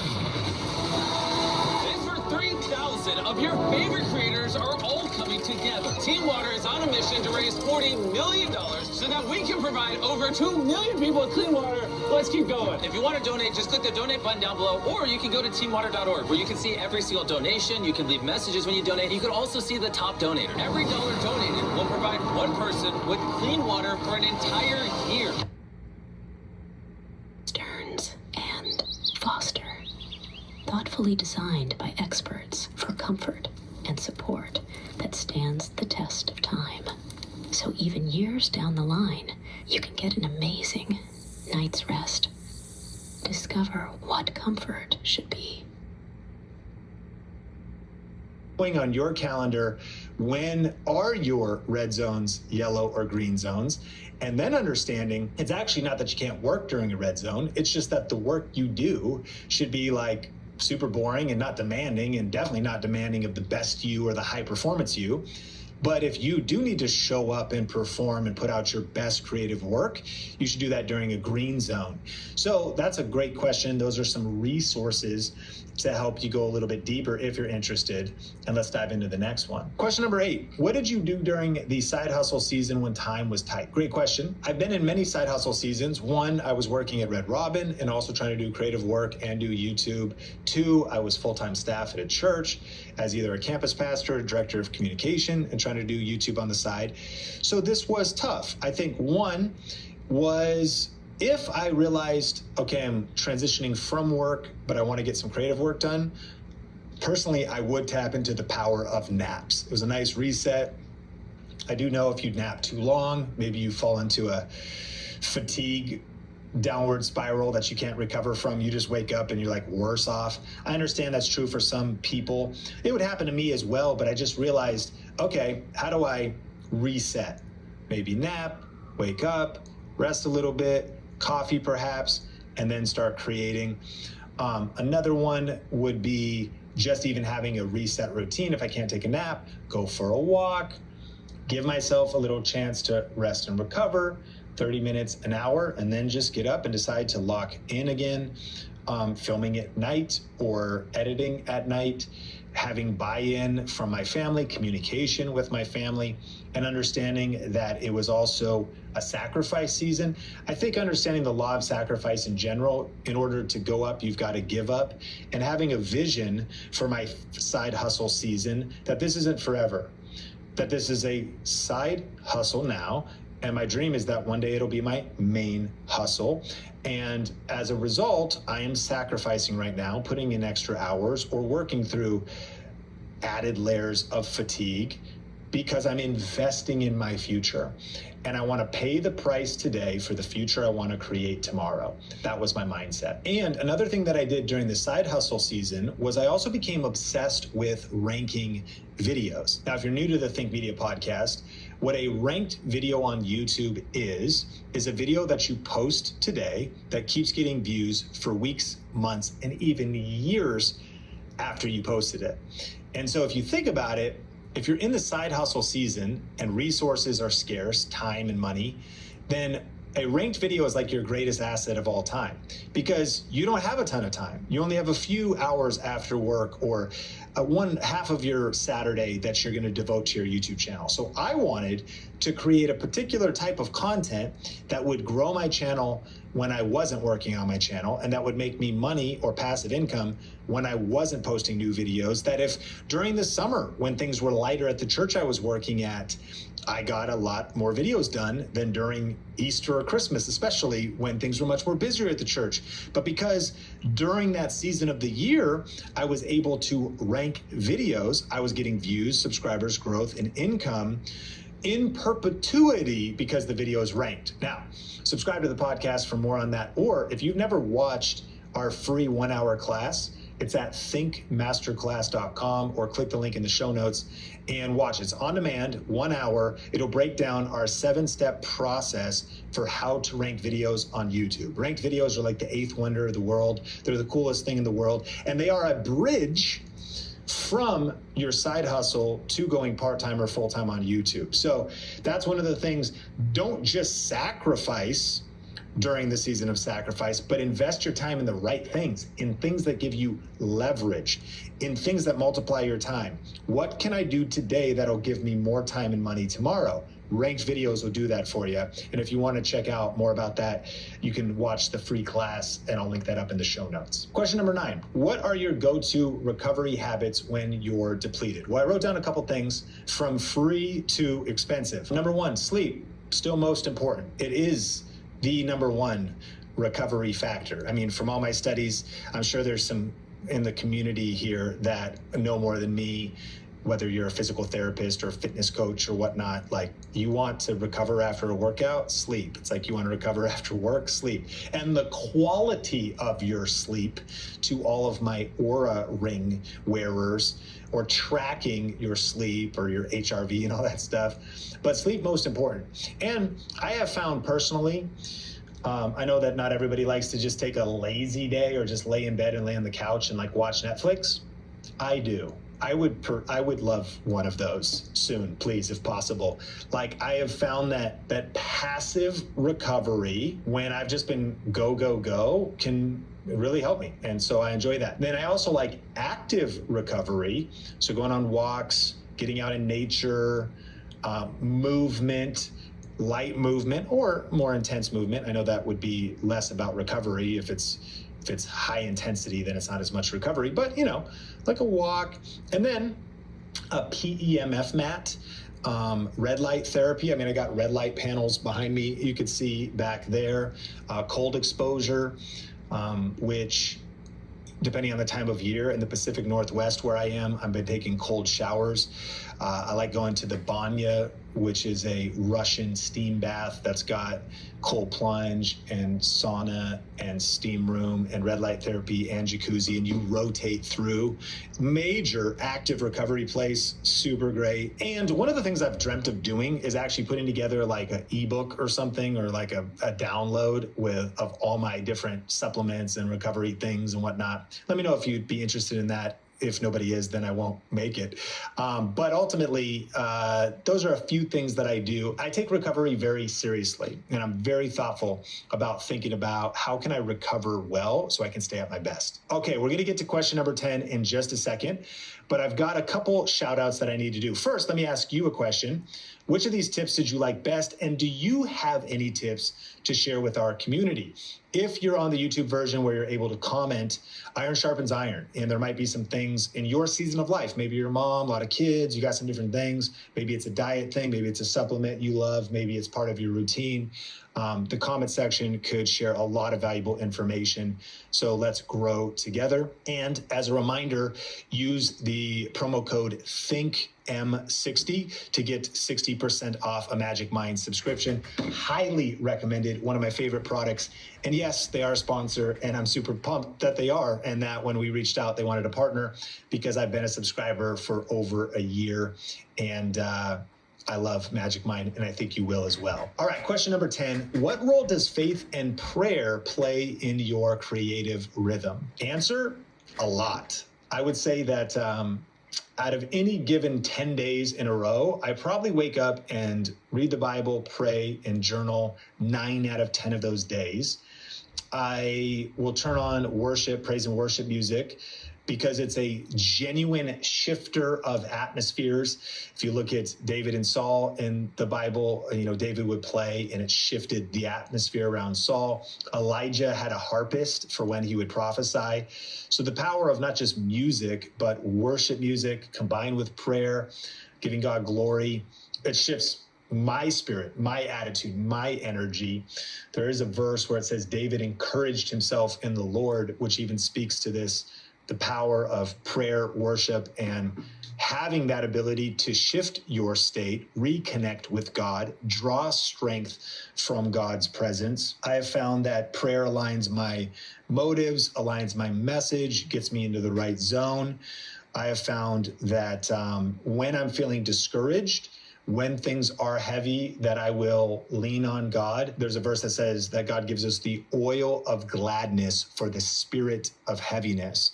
I think earlier I talked about going on a walk and breathing if you're stressed, but prayer is the superpower for feeling stressed or discouraged or overwhelmed. Knowing that we have a refuge in God has been huge. And so on Christ, this solid rock I stand, all other ground is shifting sand. Cultivating my spiritual life, drawing strength out of the Bible, out of prayer, out of worship, have been huge for me.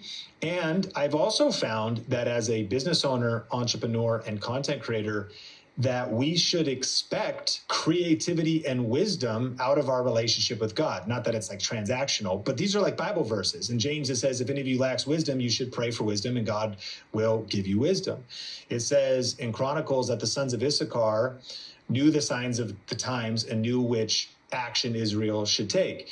The first person that it says the Spirit of God in the Bible rested on was Bezalel, who was a craftsman and a creative. So there is something about seeing this theme in Scripture that God wants to partner with us as artists, as creators, and infuse us with creative energy. I believe that God is a creator and we were created in his image to create.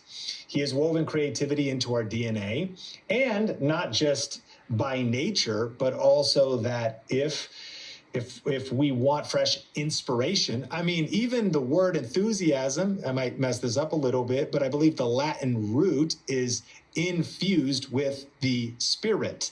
And so enthusiasm is having God's Spirit, right, partnered with our being. And so I actually really believe that our best creativity, our best innovation, our best ideas, our best artistic expression, but also our best creative problem solving comes out of a partnership with God. And it comes out of a lifestyle of that, but also out of moments where maybe there's a specific need. We can go to God in prayer. And if you want, more on this too, there actually is some good resources out there. They're not coming to mind, but there's some good books on this, a lot of good passages. I've created some devotionals on this. If any of this topic interests you and you're on the YouTube version, let me know, because I would love to talk more about the partnership of faith, business, creativity, and like Holy Spirit inspired content creation. If you got value out of today's episode, can you like, rate, review, and share wherever you watch or listen? This is the Think Media Podcast, and my name is Sean Cannell, your guide to building a profitable YouTube channel. Thanks again for listening or watching, and I will catch you in the next one.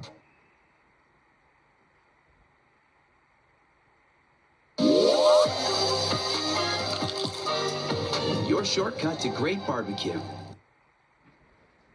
Try Crest 3D White. Finally, a daily whitening toothpaste for whiter teeth in one day.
Bye.